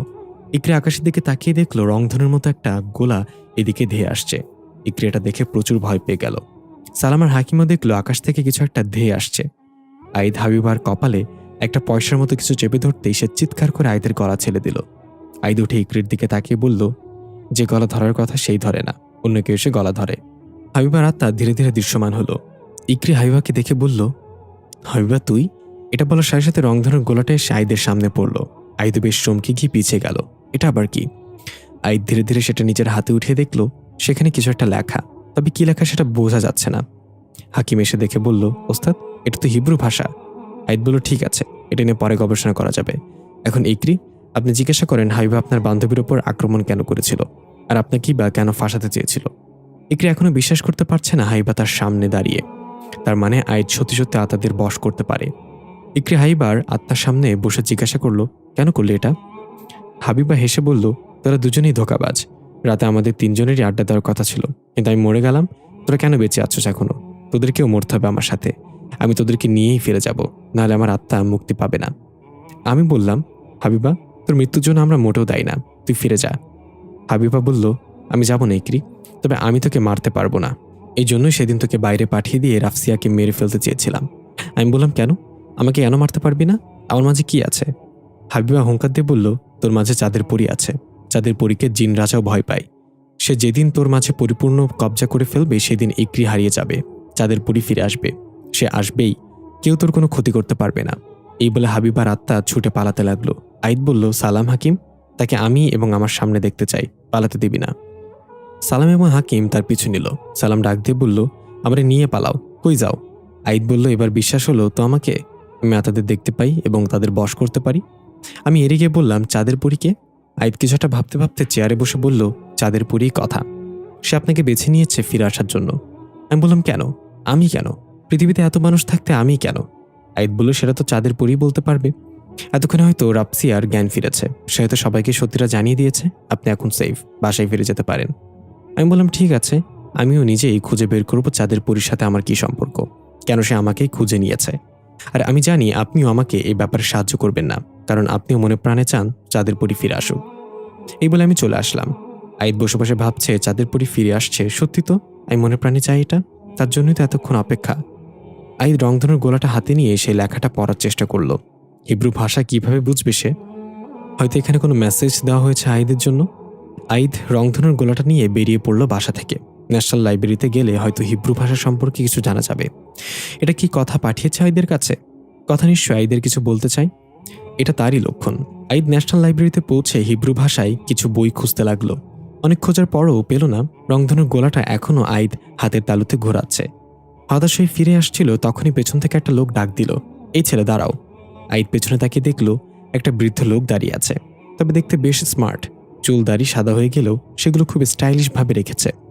কালো রঙের কোট পরা লোকটা আমার কাছে এসে জিজ্ঞাসা করলো, তোমার হাতে এটা কি? আমি বললাম, আমি নিজেও জানি না এটা কি, তবে এখানে হিব্রু ভাষায় কিছু লেখা আছে, আমি এটা জানতে এখানে এসেছিলাম। বৃদ্ধ লোকটা বলল, আমি এখানে সবচেয়ে পুরাতন লাইব্রেরিয়ান ইমন শিকদার, আমার সাথে এসো, আমি জানি হিব্রু ভাষার বই কোন দিকে আছে। এই বলে লোকটা হাঁটতে লাগলো। আমিও কিছু না ভেবে লোকটার পিছু নিলাম। সে আমাকে লাইব্রেরির একদম ভেতরে একটা বন্ধ রুমে ঢোকালো এবং বলল, প্রাচীন বইগুলো এখানেই সংরক্ষিত করে রাখা আছে, তোমার প্রশ্নের উত্তর এখানেই মিলবে। দেখি, আমার হাতে দাও গোলাটা। আমি সেটা তার হাতে দিলাম। লোকটা রংধনুর গোলাটা হাতে তালুতে নিয়ে এক নজরে তাকিয়ে রইল। মনে হচ্ছে যেন সে এক ভ্রমে চলে গেছে। তার চোখে একবারের জন্য ঝাপটালো না। আমি বললাম, হ্যালো ইমন সাহেব, এভাবে কি দেখছেন? আমার কথাতে তার ধ্যান ফিরল। সে বলল, এটা সাধারণ কোনো গোলা না, এটা মানুষকে আকৃষ্ট করে, মানুষের মস্তিষ্ক নিয়ন্ত্রণ করার ক্ষমতা রাখে। তুমি এটা কোথায় পেয়েছো? আমি একটু ভেবে বললাম, এটা আমার খুব কাছের একজন আমাকে পাঠিয়েছে। এই হিব্রু ভাষায় লেখাটা একটা মেসেজ। আমি জানতে চাই এখানে কি লেখা আছে। ইমন সাহেব বলল, এখানে হিব্রু ভাষার অনেক বই আছে, এটা বের করতে সময় লাগবে। এক কাজ করো, তুমি আমাকে তোমার মোবাইল নাম্বার দিয়ে যাও, আমি খুঁজে পেলে তোমাকে কল করে জানাবো। আমিও ভেবে দেখলাম লোকটা ভালো মানুষই মনে হয়, তাই সরল মনে আমি আমার মোবাইল নাম্বার দিয়ে রংধনুর গোলাটা নিয়ে সেখান থেকে চলে এলাম। একবার পেছনে তাকিয়ে দেখলাম লোকটা অদ্ভুত দৃষ্টিতে আমার চলে যাওয়ার দিকে তাকিয়ে আছে। তেমন মাথা না ঘামিয়ে সোজা বাসায় চলে আসলাম। এই সেই বিছানায় গা এলিয়ে দিয়ে ঘুমের রাজ্যে হারিয়ে গেলাম। এদিকে ইকরি নিজের বাসায় পৌঁছে কলিং বেল চাপছে অনেকক্ষণ যাবৎ, কারো কোনো সারা শব্দ নেই।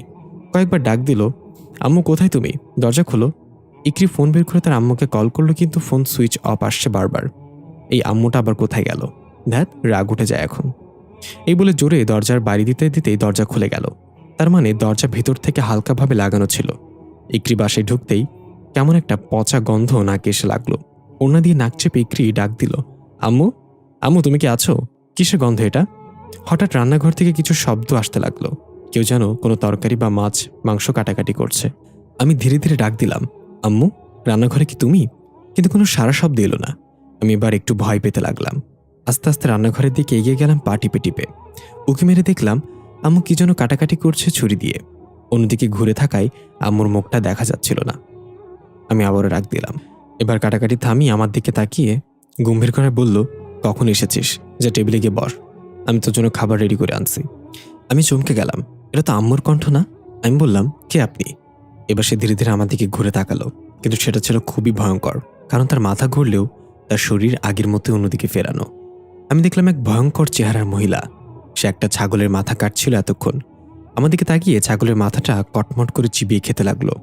এই দৃশ্য দেখে ভয়ে আমার পুরো শরীর বরফ হয়ে গেল। চিৎকার করার শক্তিটুকু হারিয়ে ফেললাম।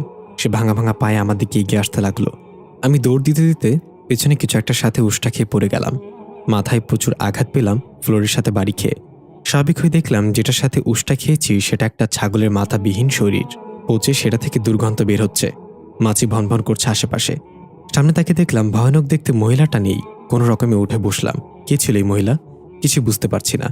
এর মাঝে দরজায় কলিং বেল বাজলো। আমি চমকে গেলাম। দৌড়ে গিয়ে তাড়াতাড়ি দরজা খুলে দিলাম। দেখলাম রাপসিয়া এসেছে। ওকে সুস্থ দেখে অনেক খুশি হয়ে গেলাম আমি। রাপসি আমাকে দেখে জড়িয়ে ধরল আর বলল, আমাকে মাফ করে দিস, আমার জন্য তোকে হয়রানি হতে হয়েছে। আমি বললাম, ওটা একটা মিসআন্ডারস্ট্যান্ডিং ছিল, তুই সুস্থ আছোস এটাই অনেক। তখনই মনে পড়লো ছাগলের মাথাবিহীন শরীরটা ঘরে আছে, এটা রাপসিয়াকে দেখাতে হবে। আমি রাপসিয়াকে টেনে ভিতরে নিয়ে গেলাম। দেখাতে কিন্তু আমি অবাক হয়ে গেলাম, কারণ সেখানে কোনো ছাগলের চিহ্নও নেই। রাপসিয়া বলল, ইকরি তুই ঠিক আছিস? এমন করতেছস কেন? আমি বললাম, বিশ্বাস কর, এখানে কিছু ছিল। তুই আসার আগে আমি প্রচুর ভয় পেয়েছিলাম। আম্মু, আমার আম্মু কোথায়? এই বলে আমি পাগলের মতো করতে লাগলাম। আম্মুর রূপে সে অন্য কিছু ছিল। তাহলে আম্মু কোথায়? আম্মু মোবাইলে বন্ধ আসছে বারবার। এখন আমি কি করব? মাথা কাজ করছে না। রাপসি আমাকে শান্ত করে সোফায় বসালো। তারপর বলল, চিন্তা করিস না, আন্টি নিশ্চয়ই কোথায় গিয়েছে, দেখিস ঠিকই ফিরে আসবে। আমি হাসপাতাল থেকে ডিসচার্জ হয়ে সোজা তোর সাথে দেখা করতে চলে এসেছি। তোর জন্য আমি চিন্তিত ছিলাম খুব। আমি বললাম, কেন? তুই কেন চিন্তিত ছিলি? রাপসি আমতা আমতা করে বলল, আমি যখন অজ্ঞান অবস্থায় ছিলাম হাসপাতালের বেডে, তখন তোকে নিয়ে একটা স্বপ্ন দেখেছি। আমি কৌতূহল নিয়ে বললাম, কি স্বপ্ন? রাপসা বলল, আমি দেখেছি তুই একটা কবরস্থানের মাঝখান দিয়ে হেঁটে যাচ্ছিস। আমি তোকে পেছন থেকে ডাকছি, কিন্তু তুই আমার দিকে ফিরেও তাকাসনি। কবরস্থানের মাঝ বরাবর একটা রংধনুর মতো লাইন আঁকা ছিল। আমি কোনোভাবেই সে লাইনটা ক্রস করে তোর কাছে যেতে পারছিলাম না। লাইনটা পার হতে গেলেই বৈদ্যুতিক শকটের মতো আমার সারা শরীর কেঁপে ওঠে। আমি হতাশ হয়ে দাঁড়িয়ে দেখতে লাগলাম তুই কোথায় যাচ্ছিস। আমি দেখলাম তুই একটা নতুন কবরের সামনে গিয়ে দাঁড়িয়ে গেলি। তারপর কিছু মাটি উঠিয়ে সে কবরে দিলি এবং অঝরে কান্না করতে লাগলি। তোর কান্নার শব্দে সবকিছু যেন থমকে গিয়েছে। আমি কান চেপে ধরে বসলাম, তবুও যেন আমার কান ফেটে রক্ত বের হওয়ার মতো অবস্থা। আমি সহ্য করতে না পেরে জোরে চিৎকার করলাম এবং আমার ঘুম ভেঙে গেল। আমার আম্মু তখন আমার পাশে বসেছিল। আম্মু বলেছিল আমি নাকি সত্যি সত্যি তোর নাম ধরে চিৎকার করে ডাকছিলাম এবং কান্না করছিলাম। রাপসিয়ার কথা শুনে আমি অবাক হয়ে গেলাম। যদি রাপসিয়া দেখে থাকে আমি কবরে মাটি দিয়েছি, তাহলে আমার স্বপ্নের সাথে মিল আছে। আমি স্বপ্নে দেখি কেউ আমাকে তাকে ঠিকমতো জানাজা দিয়ে দাফন করতে বলে। তাহলে কি এটাই সেই স্বপ্নের মূল? তার মানে কেউ আছে যে চায় আমি তাকে দাফন করি ঠিকঠাক মতো? কিন্তু আমি কেন? রাপসা আমাকে চুপ থাকতে দেখে বলল, কিরে চুপ করে আছিস কেন? এই স্বপ্নের মানে কি? তুই কি আমার কিছু দেখোস? আমি বললাম, এসব কথা পরেও বলা যাবে রাপসিয়া, এখন আমাকে আম্মুকে খুঁজতে হবে। আম্মুর জন্য আমার খুব চিন্তা হচ্ছে। কোথায় গেল? রাপসা বলল, আচ্ছা তোর আব্বু কোথায়? আঙ্কেল যে গ্রামে তার মা বাবাকে দেখতে গিয়েছিল এখন আসেনি? তা তো প্রায় 1 মাসের ওপর হবে গিয়েছে। রাফসার কথায় আমার টনক নড়ল। তাহলে কি আম্মু বাবার কাছে গিয়েছে গ্রামে? আমাকে এখনই গ্রামে যেতে হবে। রাফসা বলল, আমিও যাবো তোর সাথে। আমি বললাম, তুই না বললেও তোকে জোর করে নিয়ে যেতাম। এত দূর আমি কি একা একা যাবো নাকি? রাফসা বলল, কিন্তু দোস্ত, আমার কাছে তো টাকা নেই, গাড়ি ভাড়া কিন্তু তুই দিবি। আমি বললাম, তোর কাছে টাকা ছিল কবে? দেখিস তো টাকা পয়সা পিঁপড়া খাবে। আমি আরেকজনকে চিনি, তাকে বললে সে তার গাড়ি দিয়ে আমাদেরকে গ্রামে নিয়ে যাবে। রাফসা বলল, কি ব্যাপার দোস্ত, এর মাঝে নতুন কাউকে পটিয়ে ফেললি? তাও আবার গাড়িওয়ালা? আমার ভাগ্যে এমন কেউ আসলো না বাল। যত সব আসে রাজমিস্ত্রি, কাঠমিস্ত্রি, রিক্সাওয়ালা। আমি হাসতে হাসতে বললাম, চুপ কর ছেমরি, মাত্রই তার সাথে পরিচয় হয়েছে। মানুষটা অনেক ভালো বুঝলি, তবে একটু রহস্যময়। চল যেতে যেতে তোকে পরিচয়ের গল্পটা শোনাই। এদিকে আমরা দেখি আইদ চিটপটাং হয়ে ঘুমাচ্ছে। হাকিমা সালাম বাইরে দাঁড়িয়ে লটারি করছে কে গিয়ে উস্তাদের ঘুম ভাঙাবে। লটারি এলো হাকিমের পালায়। সালাম হাসতে হাসতে বলল, এবার যা, সেদিন আমাকে মায়ের খাইতে দেখে হাসছিলি, আজকে আমি হাসবো। হাকিম বলল, আচ্ছা চলতা হো, দোয়া মে ইয়াদ রাখনা। হাকিম গিয়ে আইদকে ফিসফিস করে ডাক দিল, কিন্তু আইদের ঘুম ভাঙল না। পেছন থেকে সালাম ষড়যন্ত্র করে একটি স্টিলের বাটি ছুঁড়ে মারল। সেটার আওয়াজে আইদ ধরফর করে ঘুম থেকে উঠল। উঠে দেখলো হাকিম দাঁড়িয়ে আছে। হাকিম তাড়াহুড়ো করে বলল, উস্তাদ বিশ্বাস করেন, এটা আমি করিনি। সালাইমার কাম এটা, হারামজাদা আমারে ফাঁসানোর লাগিয়ে এটা করেছে। আইদ কিছু বলল না, রাগান্বিত দৃষ্টিতে হাকিমের দিকে তাকিয়ে রইল। হাকিম আমতামতা করে বলল, ওস্তাদ, আপনি কি ঘুমাচ্ছিলেন? আইদ আরো রেগে বলল, না না, আমি ঘুমাচ্ছিলাম না তো, আমি তো শুয়ে শুয়ে মরণের প্র্যাকটিস করছিলাম। দাঁড়া গাধার বাচ্চা, আজকে তোরে খাইছি আমি। হাকিম ভয়ে ভৌদর মারল আর বলল, সালাম রে, আমারে কোথায় ফাঁসিয়ে দিলি? এটা থেকে সালাম হাসতে লাগলো। আইদ উঠে ওয়াশরুমে চলে গেল ফ্রেশ হতে। সালাম হাকিমের কাছে গিয়ে বলল, কি কেমন দিলাম? হাকিম হাঁপাতে হাঁপাতে বলল, আপনার টাইম আয়েগা ভাই। সালাম বলল, কিন্তু তোর তো ঘড়িই নাই, টাইম কিভাবে আসবে? হাকিম রেগে বলল, আচ্ছা তুই তো নিজেকে খুব ব্রিলিয়ান্ট মনে করিস তাই না? সালাম বলল, ছি ছি, এতে মনে করার কি আছে, আমি তো ব্রিলিয়ান্টই। হাকিম বলল, তাহলে বলতো, মুরগি পানি খায় কিন্তু হিসু করে না কেন? সালাম বলল, তুই তো পানি খাস, তুই ডিম পারস না কেন? হাকিম ভ্রুকুচকে বলল, তোর সাথে কথা বলাই বেকার, যা এখান থেকে, আমাকে একা থাকতে দে। সালাম বলল, আমি কেন যাব? আমি তো একা থাকতে চাই না, তুই যা, আমি এখানেই থাকবো। হাকিম বলল, দেখ সালাম, ভালো হবে না কিন্তু, তোকে যেতে বলেছি, এখানে আমি আগে এসে দাঁড়িয়েছি, তাই আমি থাকবো।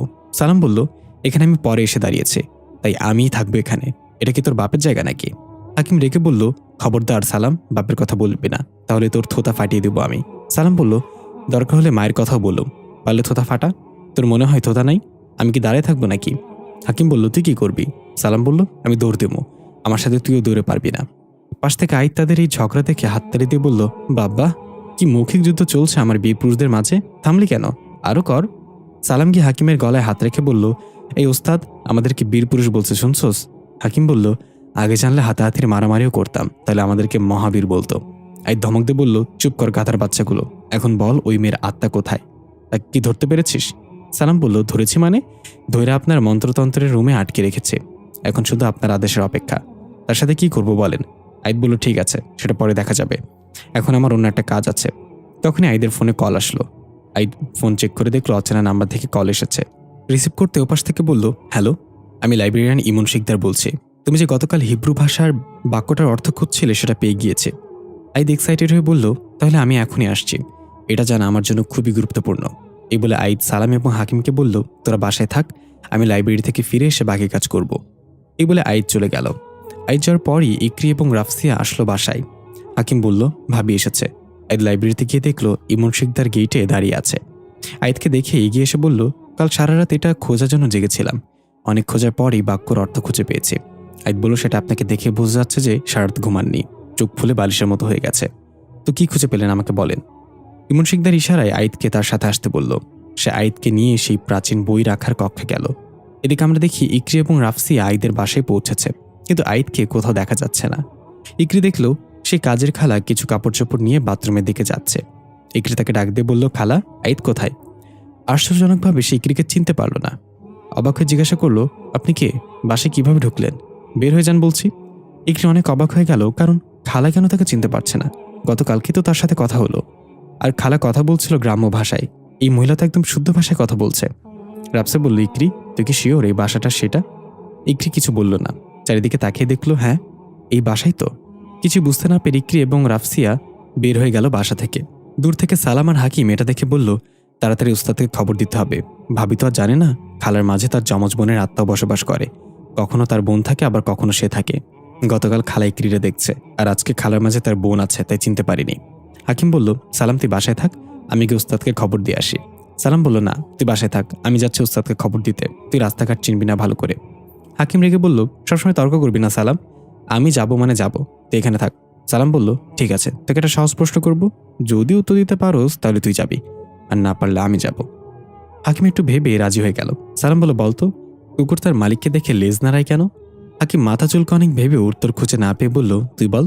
সালাম বলল, কারণ কুকুরের লেজে এত শক্তি নেই যে কুকুরকে নাড়াবে, তাই কুকুরই লেজ নাড়ায়, তুই পারস নাই, এখন আমি যাচ্ছি। এই বলে সালাম বিদ্যুৎ বেগে ছুটে গেল লাইব্রেরির উদ্দেশ্যে। আর হাকিম বেচারা এখনো ভাবছে, কুকুরের লেজ শক্তি থাকলে সে কুকুরের লেজ নাড়াতে পারত। এদিকে আমরা দেখতে পাই ইমন শিকদার আর আইদ টেবিলে বসে একটা মোটা বই সামনে এনে বসে আছে। বইটার 999 নম্বর পৃষ্ঠায় হুবহু সেটা লেখা, যেটা এই রংধনুর গোলায় লেখা আছে। আইদ বলল, এটার অর্থ কি?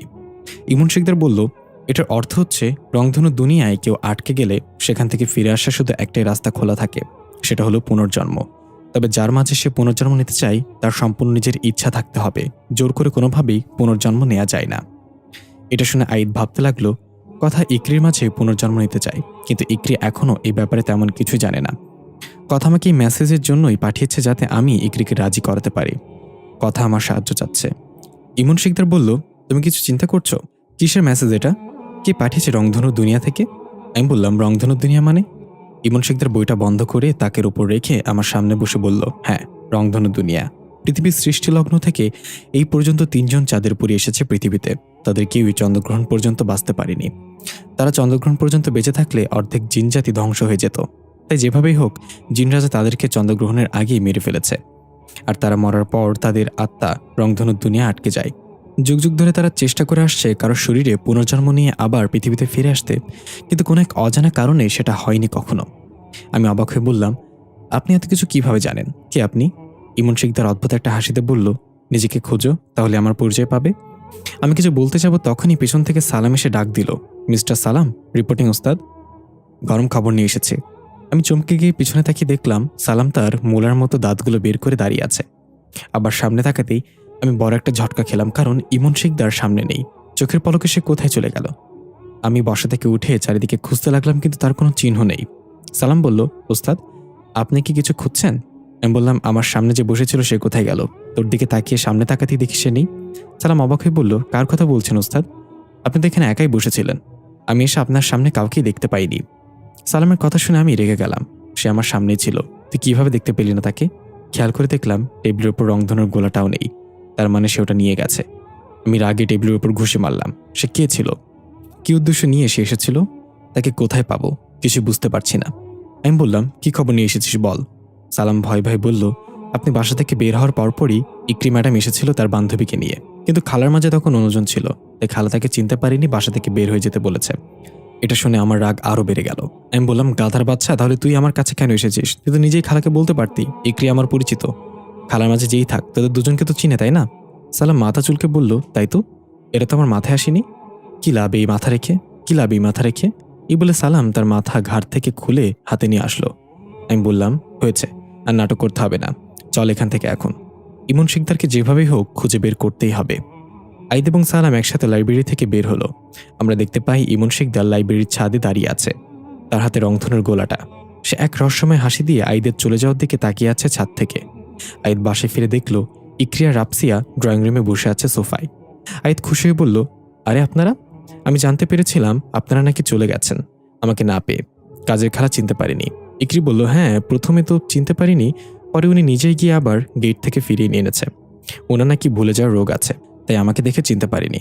আইদকে বসে ইকরির চোখে চোখ রেখে বলল, গতকালই না রাগ দেখিয়ে চলে গেলেন, দেখলেন তো, আমাকে ছাড়া একদিনও থাকতে পারলেন না, একেই বলে টান। ইকরি মুখ বাঁকিয়ে বলল, তেমন কিছুই না, আপনি তো আছেন আপনার চাঁদের পরীকে নিয়ে, আমার প্রতি আপনার কোনো টানই নেই। আইদ বলল, চাঁদের পরী আর আপনি একই, এখন বলেন কেন এসেছেন? জরুরি কাজ ছাড়া তো আসার কথা না আপনার।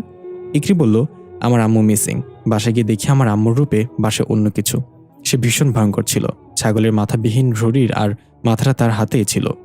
আজ আমি জানি আমার আম্মু এখন কোথায় আছে, এখন আমাকে বলুন আম্মুকে কোথায় পাবো। আইদ বলল, এখন শাশুড়ি আম্মাকে খুঁজে বের করতে হবে, তাই তো? ইকরি ভুরুকুচকে বলল, কার শাশুড়ি আম্মা? আইদ জিব্বায় কামড় দিয়ে বলল, উপস, মানে আপনার বয়ফ্রেন্ডের শাশুড়ি আম্মা। ইকরি একটু রেগে বলল, কিসব বাজে বাজে কথা বলছেন? আমার কোনো বয়ফ্রেন্ড নেই। আইদ বলল, এটাই তো কনফার্ম করতে চাচ্ছিলাম। আচ্ছা, এখন তাহলে কি করতে হবে বলেন, দেখি আমি কিছু করতে পারি কিনা আপনার জন্য। ইকরি বলল, 2-3 মাস আগে আমার আব্বু গ্রামের বাড়ি গিয়েছিল দাদা দাদির সাথে দেখা করতে, কিন্তু আব্বু আর ফেরেনি। আমার মনে হয় আম্মু হয়তো গ্রামের বাড়ি গেছে আব্বুর কাছে। আমার ফোনও বন্ধ আসছে, তাই আপনি যদি আমাদেরকে নিয়ে একটু সেখানে যেতেন খুব উপকার হতো। শহর থেকে অনেক দূরে হওয়ায় যেতে ভয় পাচ্ছি। আইদ একটু ভেবে বলল, আপনাদের গ্রামের নাম কি আর এটা কোথায়?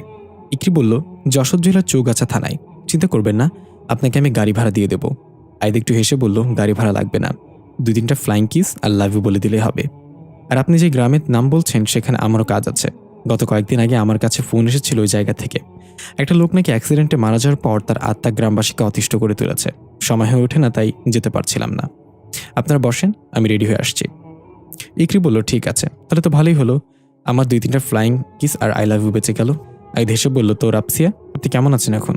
বড় একটা বিপদ কেটে উঠেছেন মাত্রই, এখন থেকে সাবধানে থাকবেন। রাপসিয়া এতক্ষণ চুপচাপ বসে দুজনের কথা শুনছিল।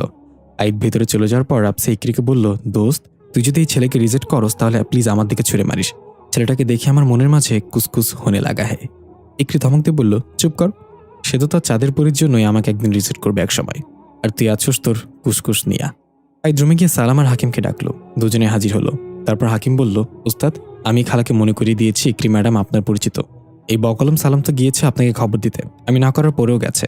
সালাম হাঁ করে তাকিয়ে বলে, এই ছিল তোর মনে? তোরে আমি বদদোয়া দিলাম, বাসর রাতে তোর বউ তোরে ভাইয়া ডাকবে। হাকিম বলল, সমস্যা নাই, বউটা তো তোর হবে। সালাম রেগে বলল, ঝালমুড়ির ঠোঙা, তুই আমার বউয়ের দিকে নজর দিছস? मैं तेरा खून पी जाऊंगा হাকিম। আই ধমক দিয়ে বলল, তোরা কি চুপ করবি নাকি আমি ডান্ডা বের করব? হাকিম একটু লাজুকভাবে বলছে, ছি ওস্তাদ, ডান্ডা বের করবেন কেন? সালাম বলল, হারামজাদা লাঠির কথা বলছে। তুই জানোস না উস্তাদের আলমারিতে সবসময় একটা লাঠি থাকে? আইদকে আলমারি থেকে লাঠি বের করতে দুজনে উধাও। আইদ কপাল চাপড়াতে চাপড়াতে বলতে লাগলো, এই গাধার বাচ্চাগুলো যে কবে আমার পিছু ছাড়বে। আইদ ফ্রেশ হয়ে রেডি হলো যাওয়ার জন্য। কিছু দরকারি জিনিসপত্র নিয়ে এলো সাথে করে। ইকরিয়া রাপসিয়াকে গিয়ে বলল গাড়ির পেছনে ছেটে গিয়ে বসতে। আইদ সালাম আর হাকিমকে ডেকে বলল, আমি শহরের বাইরে যাচ্ছি, ওই মেয়ের আত্মা যেন কিছুতেই বের হতে না পারে, এই দায়িত্ব হাকিমের উপর দিলাম। সালাম বলল, ওস্তাদ, শিয়ালের কাছে মুরগি বাগা দিয়েন না, আমি অনেক ভালো, সৎ, নম্র, ভদ্র, সহজ সরল একটা ছেলে, আমাকে এই দায়িত্ব দেন। হাকিম, পারবে না ওস্তাদ। আইদ ধমক দিয়ে বলল, চুপ কর, তোর দায়িত্ব হলো ইমন শিকদারকে খুঁজে বের করা। আমি ফিরে এসে যেন শুনি তুই ইমন শিকদারকে খুঁজে পেয়েছিস, না হলে সামনের মাসে বেতন পাবি না। সালাম বলল, ঠিক আছে ওস্তাদ, আপনি এসেই সুখবর পাবেন, নিশ্চিন্তে যান ভাবিকে নিয়ে, লাগলে হানিমুন টানিমুন একসাথে বানিয়ে আসবেন। আইদ বলল, সালাম। সালাম বলল, এই হাকিম, যা নিজের কাজ কর, ওস্তাদ তোকে যে দায়িত্ব দিচ্ছে সেটা ভালোভাবে পালন করবি। এই বলে সালাম চোখ ট্যারা করে চলে গেল। আইদ একটু হেসে গাড়িতে গিয়ে বসলো। ইকরি বলল, এতক্ষণ লাগলো আসতে? সে কখন থেকে বসে আছি। আইদ বলল, গাধাকে বোঝানো সহজ কাজ না ম্যাডাম, এখন তাহলে যাওয়া যাক। আইদ গাড়ি স্টার্ট করে ড্রাইভ করতে লাগলো। কারো মুখে কোনো কথা নেই, গাড়ির ভিতর সম্পূর্ণ নীরবতা পালন চলছে। আইদ লুকিং গ্লাসে তাকিয়ে দেখলো দুজনেই নাক ডেকে ঘুমাচ্ছে। আইদ একটু পরপরই ইকরির দিকে তাকাচ্ছে লুকিং গ্লাসে। কি মায়াবী মুখ, এই যেন সেই আমার চাঁদের পরী। যত যাই হোক, চাঁদের পরীকে আমি ফিরিয়েই আনবো, যেভাবেই হোক ইকরিকে রাজি করাতে হবে। এদিকে ইকরি ঘুমের মাঝে আবার সেই স্বপ্নের জগতে চলে গিয়েছে। ইকরি একটা কবরস্থানে দাঁড়িয়ে আছে। একটা ভারী কণ্ঠ বলছে, আমাকে ঠিকঠাক মতো জানাজা দিয়ে দাফন করে দাও, নাহলে আমি সবাইকে মেরে ফেলবো। ইকরি এদিক ওদিক ছুটছা চিৎকার করে বলছে, কে আপনি? আমি কেন আপনাকে দাফন করব? কিন্তু এই আওয়াজটা যেন থামছেই না। হঠাৎ ইকরি দৌড়াতে দৌড়াতে একটা ভাঙা কবরে পা পিছলে পড়ে গেল। কোনো রকমে উঠে দেখলো কবরের একটা অর্ধগলিত লাশ, তার মুখ থেকে মাংস খুলে খুলে পড়ছে। চোখ দুটোর জায়গায় 2টা গর্ত হয়ে আছে। নীল রঙের শার্টটা এখনো পচেনি। লাশের থেকে একটা ভোটকা গন্ধ বেরোচ্ছে। ইকরি নাড়ি বুড়ি সব বের হয়ে আসবে মনে হচ্ছে গন্ধে। ইকরি ভয়ে দৌড় দিতে চাইলেই লাশটা খপ করে ইকরির হাত ধরে ফেলল। ইকরি চিৎকার করে উঠে নিজের পুরো শক্তি দিয়ে চিটকা টান মেরে নিজের হাত তার হাত থেকে ছাড়িয়ে দৌড় দিল। পিছনে তাকাতেই দেখলো সে কবরটায় ধপ করে আগুন জ্বলে উঠল। ইকরি ধরপড় করে ঘুম থেকে উঠে বসল। ঘেমে পুরো শরীর ভিজে গেছে, অথচ গাড়িয়ে এসি অন করা। ইকরি বলল, গাড়ি থামান। আইদ বলল, কি হয়েছে? এখনো তো পৌঁছায়নি, গাড়ি থামো কেন? ইকরি চিৎকার করে বলল, থামাতে বলছি থামান। ইকরির চিৎকারে রাপসে উঠে গেছে। আইদ কিছু বুঝতে পারল না। গাড়ি রাস্তার এক সাইডে থামালো। ইকরি গাড়ি থেকে নেমে রাস্তার পাশে গিয়ে বমি করে দিল গদগদ করে। ইকরির মনে হচ্ছে ভোটকা গন্ধটা এখনো তার নাকে লাগছে। রাপসে পানির বোতল নিয়ে গিয়ে ইকরিকে দিল। ফ্রেশ হয়ে ইকরি গাড়িতে ফিরে এলে আইদ বলল, কি হয়েছে হঠাৎ করে? আমি তো গাড়ি আস্তে আস্তে ড্রাইভ করছিলাম। ইকরি শান্ত হয়ে বলল, আমি আবার সেই স্বপ্নটা দেখেছি। এবার আমি তার অর্ধগলিত লাশ দেখেছি, নীল শার্ট পরিহিত। দেখে বোঝা গিয়েছে তাকে জানাজা ছাড়াই দাফন করা হয়েছে, আর সেই আমাকে স্বপ্নের মাধ্যমে বলে তাকে জানাজা দিয়ে দাফন করতে। আইদ বলল, সে কি আপনার সাথে কথা বলেছিল? কিছু কি জানতে পেরেছেন সে কে? ইকরি বলল, না সেটা জানতে পারিনি, তবে সে আমার এই হাত খপ করে ধরে ফেলেছিল। এটা বলতেই ইকরি খেয়াল করলো তার হাতের মুঠোয় কিছু একটা আটকে আছে। মুঠো খুলে দেখলো নীল শার্টের কিছু অংশ আটকে আছে। ইকরি অবাক হয়ে বলল, সে যখন আমার হাত ধরেছিল তখন অনেক ধস্তাধস্তি করে তার থেকে নিজেকে ছাড়িয়েছিলাম। তখনই হয়তো এটা আমার হাতে চলে এসেছিল। তার মানে এটা নেহাতি কোনো স্বপ্ন ছিল না। আইদ ইকরির হাত থেকে কাপড়ের টুকরাটা নিয়ে বলল, স্বপ্নের জগৎ থেকে কিছু নিয়ে আসা মানে তাকে বাস্তব দুনিয়ায় ডেকে আনা। সে নিশ্চয়ই আসবে তার জিনিস ফেরত নিতে। তখনই রাপসি এক অদ্ভুত কণ্ঠে বলে উঠল, আমার জিনিস আমাকে ফেরত দে। আইদ এবং ইকরি দুজনে অবাক হয়ে তাকিয়ে দেখল রাফসিয়া নিচের দিকে মাথা নিচু করে চুলগুলো সামনে ঝুলিয়ে বসে আছে। আইদ বলল, এই দেখেন। বলতে না বলতেই শয়তান হাজির। হায়াত আছে বলতে হবে, অনেকদিন বাঁচবে। ইকরি কাঁপা কাঁপা হাতে রাপসিয়ার কাঁধে হাত রেখে বলল, রাপসিয়া? হঠাৎ রাপসিয়া এক ঝটকায় মুখ তুলে কর্কশ গলায় বলল, আমি বলেছিলাম আমাকে ঠিকঠাক মতো দাফন করে দিতে, তুই সেটা করিসনি, এখন মর। এই বলে ইকরির গলা চেপে ধরে ছুঁড়ে মারল। ইকরি গাড়ির দরজা ভেঙে বাইরে গিয়ে পড়ল। আইদ তার ব্যাগ থেকে আত্মা বশ করার পয়সাটা বের করার আগেই রাপসিয়া আইদকেও ছুঁড়ে ফেলে দিল। তারপর এক লাফে গাড়ির ছাদে উঠে অদ্ভুতভাবে বসে বলল, সবাই মরবে এখন। আইদ উঠে গিয়ে ইকরিকে বলল, আপনি ঠিক আছেন তো? ইকরি কুকরাতে কুকরাতে বলল, আমার কথা ছাড়েন, আগে রাপসিয়ার ভেতর থেকে ওইটাকে বের করেন। আইদ বলল, যা দিয়ে আমি আত্মাবশ করবো সেটা গাড়ির ভেতরে, কিন্তু ওটা ছাড়াও আমি আত্মাবশ করতে পারবো, তবে অল্প কিছুক্ষণের জন্য সেটা। এই বলে আইদ নিচ থেকে কিছু ধুলো উঠালো মুষ্টিবদ্ধ করে, তারপর কিছু একটা পরে সেগুলোতে ফু দিল। রাপসি আবার এক লাফে গাড়ির ছাদ থেকে নেমে আইদের দিকে এগিয়ে আসলো। আইদ সুযোগ বুঝে হাতে হালকা ধুলো রাপসিয়ার চেহারায় ছুঁড়ে মারল। সাথে সাথে রাপসিয়া চিৎকার করে হাঁটু গেড়ে মাটিতে বসে পড়ল। রাপসিয়ার শরীর থেকে কালো ধোয়ার মতো কিছু একটা বের হয়ে গেল এবং রাপসিয়া মাটিতে লুটিয়ে পড়ল। আইদ বলল, তাড়াতাড়ি রাপসিয়াকে নিয়ে গাড়িতে উঠে বসেন, আমাদের যেতে হবে। সে আবার রাপসিয়ার উপর ভর করে নেবে। ইকরি উঠে রাপসিয়াকে টেনে গাড়িতে তুলল। আইদ তাড়াতাড়ি গাড়ি স্টার্ট করে আবার রওনা হলো। এদিকে আমরা দেখতে পাই ইমন শিকদার একটা ধোঁয়াযুক্ত কক্ষে আসন পেতে বসে আছে চোখ বন্ধ করে। দেখে বোঝা যাচ্ছে সে গভীর ধ্যানে আছে। তার সামনে রংধনুর গোলাটা রাখা এবং একটা পিতলের পাত্রে একটা মোমবাতি জ্বালানো। সে কিছুক্ষণ পর জ্বলন্ত মোমবাতিটা হাতে নিয়ে সেটা কাত করে মোমের গরম ফোঁটাগুলো নিজের চোখ বন্ধ করে উপরে দিতে লাগলো। এক পর্যায়ে মোম দিয়ে তার দুটো চোখ ঢেকে ফেলল। তার সামনে থাকা রংধনুর গোলাটা পাত্রের ভেতর কাঁপতে কাঁপতে লাগলো। তারপর ভয়ঙ্করভাবে হাসতে হাসতে লাগলো এবং বলল, আমি আসছি তোমাকে মুক্ত করতে, ভয় পাবে না, আমি আসছি। এদিকে সালাম ইমন শিকদারের খোঁজে সে লাইব্রেরিতে এসেছে। যদিও সালামকে কেউ দেখতে পাচ্ছে না, তাই সে ইচ্ছা মতো এদিক ওদিক ছুটে তার খোঁজ চালিয়ে যাচ্ছে। কিন্তু পুরো লাইব্রেরি তন্ন করে খুঁজেও ইমন শিকদার নামে কাউকে পেল না। অবশেষে সালাম চলে গেল লাইব্রেরির স্টাফ রুমে, যেখানে এখানে থাকা সব স্টাফদের নাম লিস্টেড থাকে। সালামকে স্টাফ লিস্ট চেক করে লাগলো, কিন্তু আশ্চর্যজনকভাবে ইমন শিকদার নামে কেউ নেই। এখন সালাম কি করবে? এর মাঝে সালাম শুনতে পেল দুজন স্টাফ সেখানে বসে বলাবলি করছে। লাইব্রেরির পুরনো স্টাফদের লিস্ট গত 2 দিন ধরে মিসিং ছিল, সেটা দেওয়ালে ফ্রেমে করে টাঙানো ছিল। আজ সকালে হঠাৎ সে টেবিলের উপর পাওয়া গেছে, অথচ গত 2 দিন তন্ন করে খুঁজেও কেউ সেটা পায়নি। এমনকি পুলিশ কেসও হয়েছিল এটার জন্য। এর শুনে সালামের সন্দেহ সৃষ্টি হলো। সে তাড়াতাড়ি সেই ফ্রেমে বাঁধানো পুরনো স্টাফদের লিস্ট খুঁজতে লাগলো এবং পেয়েও গেল।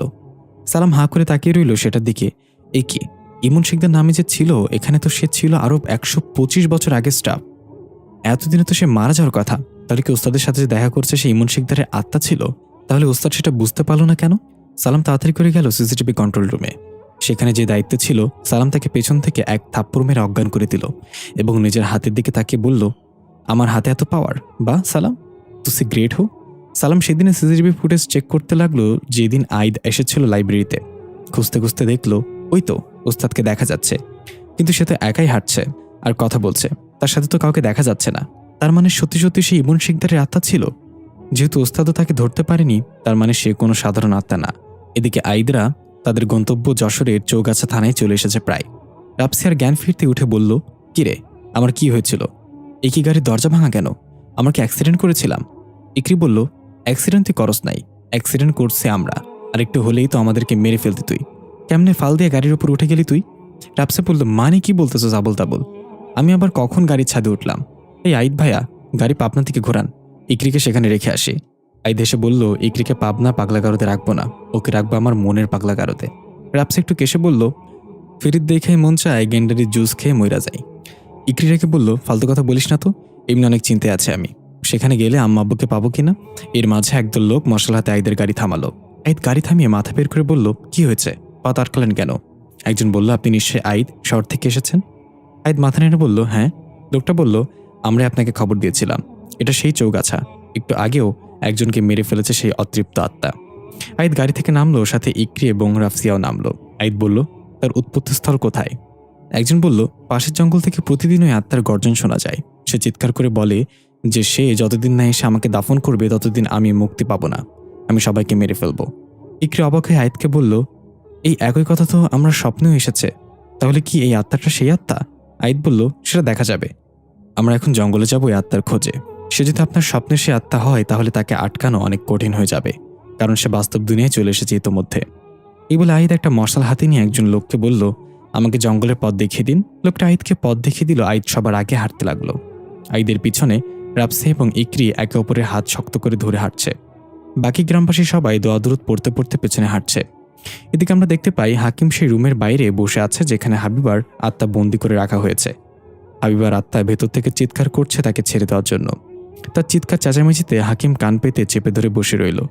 এক পর্যায়ে সহ্য করতে না পেরে হাকিম দরজা খুলে হাবিবার আত্মাটাকে চপাট করে একটা থাপ্পড় লাগিয়ে রুমের কোণে ফেলে দিল। থাপ্পড়কে হাবিবা একদম চুপসে গেল এবং গালে হাত দিয়ে কোণে বসে রইল। হাকিম গিয়ে হাবিবার কাছে বলল, মৃত্যুর পর যদি কোনো কারণে মুক্তি না পাও তাহলে অন্তত মানুষের বিরক্তর কারণ হইও না। আমি আর সালাম বেঁচে থাকতে অনেক পাপ করেছি, একসাথে অনেক খারাপ কাজ করেছি, তাই আমরা মৃত্যুর পরও মুক্তি পাইনি, এভাবেই ঝুলে আছি। কিন্তু আমরা কখনো কারোর উপর প্রতিশোধ বা কারোর ক্ষতি করার চেষ্টা করিনি। মৃত্যুর পর কোনো ধনী গরিব সাদা কালোই সবাই এক, কারোর মাঝে কোনো পার্থক্য নেই। ভাগ্য ভালো মৃত্যু সবারই হয়, নাহলে বড়লোক আর অহংকারী ব্যক্তিরা এটা নিয়েও মজা করতো যে গরিব ছিল বলে মারা গেছে। তুমি নিজের ভেতরে থাকা রাগ, হিংসা, প্রতিশোধ ঝেড়ে ফেলে দাও। আমাদের টিমে যোগ দিয়ে আত্মা হওয়ার বিষয়টা এনজয় করো। আমাদেরকে কেউ দেখতে পায় না বিশেষ শক্তির অধিকারী মানুষ ছাড়া, তাই নিজেকে একজন অপ আত্মা বানানোর যে একজন ভালো আত্মা হয়ে আমাদের সাথে থেকে যাও। যদি রাজি থাকো তাহলে এক চাপো। হাবিবা বাচ্চাদের মতো করে বলল, আর যদি না থাকি তাহলে? হাকিম বলল, তাহলে এক চাপো, কারণ তোমাকে তো আমাদের টিমে লাগবেই। আমাদের টিমে সব আছে, শুধু গ্ল্যামার নাই। তুমি হবে আমাদের গ্ল্যামার আত্মা। হাবিবা বলল, ঠিক আছে, তাহলে আমি এক চাপলাম, আমি আপনাদের টিমে এখন থেকে। হাকিম খুশি হয়ে বলল, স্বাগতম। আচ্ছা, তোমার চেহারা তো মাশাআল্লাহ ফুলের মতো সুন্দর, এই সৌন্দর্যের রহস্য কি? হাবিবা একটু লজ্জা পেয়ে বলল, তেমন কিছু না, বেঁচে থাকতে সবসময় 5 ওয়াক্ত নামাজ পড়তাম, তাই সুন্দর আমি। হাকিম বলল, বাহ, খুব ভালো তো, তাহলে মাঝে মাঝে নফল নামাজও পড়তে অন্তত হাত পাও সুন্দর হয়ে যেত। এই বলে হাকিম হাসতে লাগলো। হাবিবা বলল, আপনিও না? এদিকে আইদরা জঙ্গলে গিয়ে সেই আত্মার খোঁজ করছে। হঠাৎ চারিদিকে প্রচণ্ড বাতাস বইতে শুরু করলো। সবার হাতে থাকা মশাল নিভে গেল। আইদ তাড়াতাড়ি ব্যাগ থেকে বিশেষ ধরনের এক সবুজ আলো লাইট বের করে সেটা জ্বালিয়ে দিল। সবুজ আলোতে দেখা গেল একটু দূরেই জীর্ণ শীর্ণ শার্ট গায়ে কেউ একটা দাঁড়িয়ে আছে। তার শরীর থেকে মাংস খুলে খুলে পড়ছে, রাগে হিংস্র পশুর মতো গড়গড় করছে। ইকরি বলল, এটাই সেই লাশ, যেটা শার্টের অংশ আমি নিয়ে এসেছিলাম।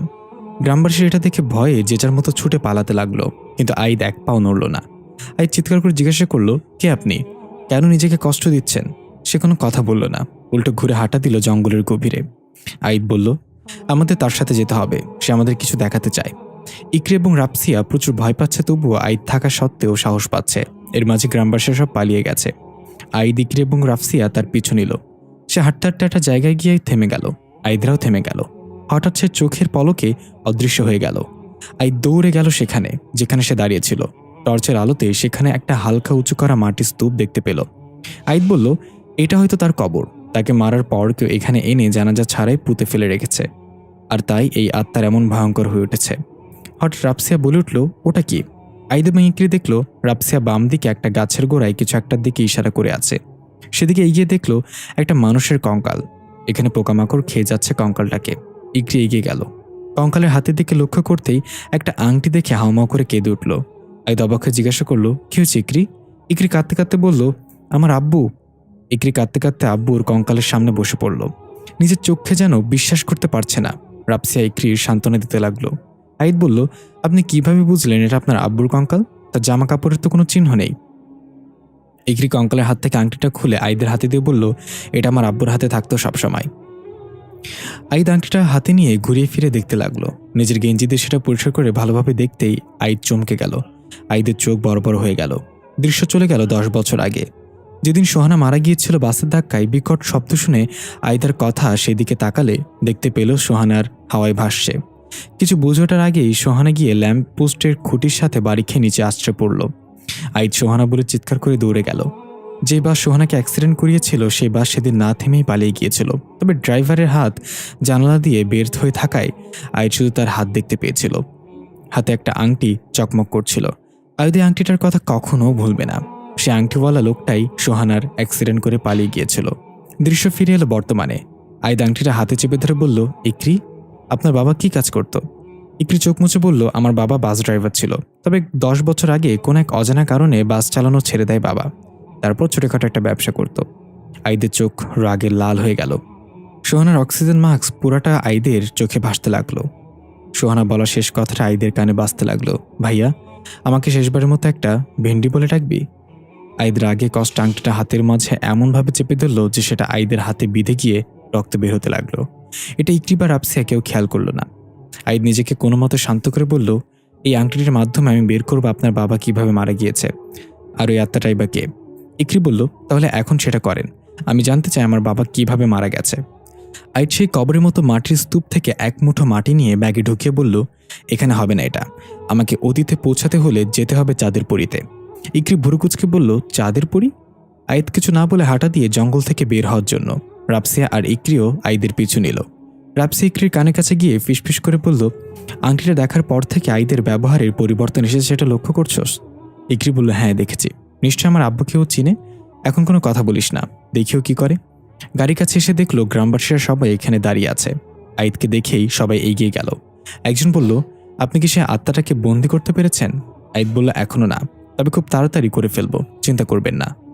লোকটা একটা টাকার বান্ডিল এগিয়ে দিয়ে বলল, আপনার ফিস এটা, দয়া করে আত্মাটাকে তাড়াতাড়ি তার গন্তব্যে ফেরত পাঠিয়ে দেন, আমরা অনেক আতঙ্কিত। আইদ টাকার বান্ডিলটা না নিয়ে বলল, এই কাজটার বিনিময়ে আমি কিছুই নেব না, কারণ এই আত্মার সাথে আমারও অনেক প্রশ্ন লুকিয়ে আছে। তাই আপনারা নিশ্চিন্তে নিজেদের বাসায় ফিরে যান, কালকের পর থেকে সে আর ফিরে আসবে না। গ্রামবাসীরা খুশি হয়ে সবাই যে যার মতো চলে গেল। আইদ গাড়িতে উঠে বসলো, সাথে ইকরি আর রাপসিয়াও। ইকরি বলল, আমরা এখন কোথায় যাচ্ছি? আইদ বলল, যেখান থেকে এসেছি সেখানে। ইকরি বলল, আপনি গ্রামবাসীদের এটা কেন বললেন যে ওই আত্মার সাথে আপনারও অনেক প্রশ্ন লুকিয়ে আছে? আপনি কি কিছু লুকাচ্ছেন? আইদ কোনো কথা না বলে ফুল স্পিডে গাড়ি ছাড়ল। আইদের মাথায় এখন একটাই কথা ঘুরছে, ইকরির আব্বুর কারণেই সোহানা মারা গিয়েছে সেদিন। সোহানার কথা ভাবতে ভাবতে আইদের চোখের কোণে এক বিন্দু পানি জমল। আজ হঠাৎ সোহানার কথা খুব মনে পড়ছে। আইদের চোখে ভাসতে লাগলো, একদিন সোহানা আর আইদ খাবারের কেনার জন্য দোকানে গিয়েছিল। সোহানা তার পছন্দের সব চকলেট আর আইসক্রিম নিল ব্যাগ ভর্তি করে। আইদ পকেট চেক করে দেখলো মাত্র 100 টাকা আছে, কিন্তু সোহানা কমপক্ষে 2000 টাকার খাবার নিয়েছে। আইদ ফিসফিস করে বলল, ভেন্ডি, তুই যে ঝোলা ভরছস, আমি টাকা কই পাবো? আমার কাছে 100 টাকা আছে মাত্র। সোহানা রেগে বলল, আমি কিছু জানি না, আমার এগুলো চাই চাই চাই, নাহলে কিন্তু এখন রাস্তার মাঝে শুয়ে নাগিন ডান্স দেবো। দোকানদার বুঝতে পারলো এদের কাছে টাকা নেই, তাই দোকানদার বলল, এই ভাই, তাড়াতাড়ি টাকা দেন, নাহলে সবকিছু ফেরত দেন। আইদ বলল, সোহানা, ফেরত দেবই, না হলে আমি পিটুনি খাবো আজ। সোহানা বলল, দিব না। দোকানদার বলল, দেন বলছি।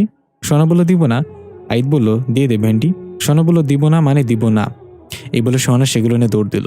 দোকানদার খপ করে আইদকে ধরে ফেললে বলল, টাকা না দিয়ে এখান থেকে যেতে পারবে না বাছা, না হলে পুলিশে ধরিয়ে দেব।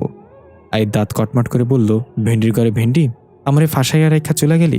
আচ্ছা, আমার কাছে টাকা নেই, আপনি পুলিশে খবর দেন। দোকানদার রেগে মেগে পুলিশে কল করলো। কিছুক্ষণের মধ্যে পুলিশ চলে আসলো এবং আইদকে ধরে নিয়ে গেল। সোহানা পার্কে বসে আইসক্রিম খাচ্ছে মনের সুখে, কারণ সোহানা জানে আইদ হলো সাপের মতো, সে কোনো না কোনোভাবে নিজেকে ছাড়িয়ে নিবেই। সোহানা আইসক্রিমে ফুরুত করে টান দিয়ে পেছনে তাকিয়ে দেখলো আইদ দাঁড়িয়ে আছে রাগান্বিত দৃষ্টিতে।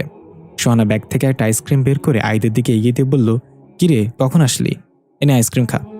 আইদ টান দিয়ে আইসক্রিমটা নিয়ে ঠাস করে সোহানার পাশে বসে আইসক্রিম খেতে খেতে বলল, তুই আমার ফাঁসাইয়া দিয়ে চলে আসলি কেন? তারা যদি আমাকে গণপিটুনি দিত? সোহানা বলল, সেসব কথা বাদ দে, আগে বল তুই গণপিটুনি থেকে বেঁচে ফিরলি কিভাবে? আইদ হেসে বলল, আলার বলদ দোকানদার আমার পিটুনি না দিয়ে পুলিশে ধরিয়ে দিছে। তারপর আমি পকেট থেকে থাকা শেষ পুঁজি 100 টাকা পুলিশকে ঘুষ দিয়ে নিজেকে ছাড়িয়ে নিয়ে এসেছি। সোহানা হাসতে হাসতে বলল, এই না হলে আমার ভাই। আইদ ফিরে এলো বর্তমানে। ঠোঁটের কোণে এক চিলতি হাসি সোহানার দুষ্টামিগুলো মনে করে। এদিকে আমরা দেখতে পাই ইমন শিকদার একটা কাগজে কি যেন লিখছে চোখ বন্ধ করে এবং বিড়বিড় করে একটা অদ্ভুত মন্ত্র আওড়াচ্ছে মুখে। হঠাৎ জেদ করে পৃষ্ঠাটা ছিঁড়ে হাতের মুঠোয় মুঠিয়ে ফ্লোরে ফেলে দিল। ফ্লোরে আরো অনেকগুলো মোড়ানো কাগজ পড়ে আছে। ইমন শিকদার হয়তো কিছু লিখতে চাচ্ছে, কিন্তু সেটা ঠিকঠাক হচ্ছে না। এভাবে লিখতে আর ছিঁড়তে ছিঁড়তে এক পর্যায়ে ইমন শিকদারের মুখে শয়তানি হাসি ফুটল। বোঝা গেল সে যেটা লিখতে চাচ্ছে সেটা লিখে ফেলেছে। ইমন শিকদার চোখ খুলে কাগজটার দিকে তাকিয়ে একা একাই বলে উঠল, তার মানে তোমার নাম ফারদিন চৌধুরী, আইদ আহমেদ আর ফারদিন চৌধুরী। আমি তোমাদের রংধনুর দুনিয়ায় পৌঁছাতে দিব না আমার আগে। চাঁদের পরী আমার এবং আমারই থাকবে। তোমরা মারা যাবে আর আমি চাঁদের পরীর সাথে পুনর্জন্ম নিব। এই বলে ইমন শিকদার অট্ট হাসিতে মেতে উঠল। তার হাসিতে আশেপাশে সবকিছু কাঁপতে লাগলো। তার মুখের ভেতর কোনো জিহ্বা নেই। কালো অন্ধকার বেরিয়ে এলো তার মুখের ভেতর থেকে। টেবিলে থাকা রংধনুর গোলাটা তার রং হারিয়ে ফ্যাকাশে হয়ে গেল। এদিকে আইদরা বাসায় ফিরে এসেছে। আইদ গাড়ি থেকে নেমে কারোর সাথে কোনো কথা না বলে সোজা তার মন্ত্রতন্ত্রের কক্ষে চলে গেল। ইকরা রাসফিয়ার সাথে সাথে গেল। মন্ত্রতন্ত্রের কক্ষের উপর লেখা চাঁদের পরী। হাকিমা সালমা দূরে দাঁড়িয়ে আছে। হাকিম বলল, উস্তাদকে আজ অন্যরকম দেখাচ্ছে কেন সালাম? সালাম বলল, আমিও তো সেটাই ভাবছি, নিশ্চয়ই কিছু হয়েছে। উস্তাদকে তো এত রাগান্বিত কখনো দেখিনি। পেছন থেকে হাবিবা এসে বলল, হাকিম ভাইয়া আমার সাথে একটু আসেন তো। হাকিম বলল, চলো চলো। তুমি বলে তো বেড কাটা বিছানো রাস্তাও পার হতে পারি। সালাম মুখ বাঁকিয়ে বলল, আমার সামনে এসব ঢং করবি না হাকিম। মাথা গরম হলে তোকে লুঙ্গি পরিয়ে উল্টো করে টাঙিয়ে পিটাবো। হাকিম হাসতে হাসতে হাইবার সাথে যেতে যেতে গান ধরল, পরান যায় জুলিয়ারে। সালাম নিজের রাগ কন্ট্রোল করে ডাক শান্ত গলায় বলল, হাকিম যাবে আমার সাথে?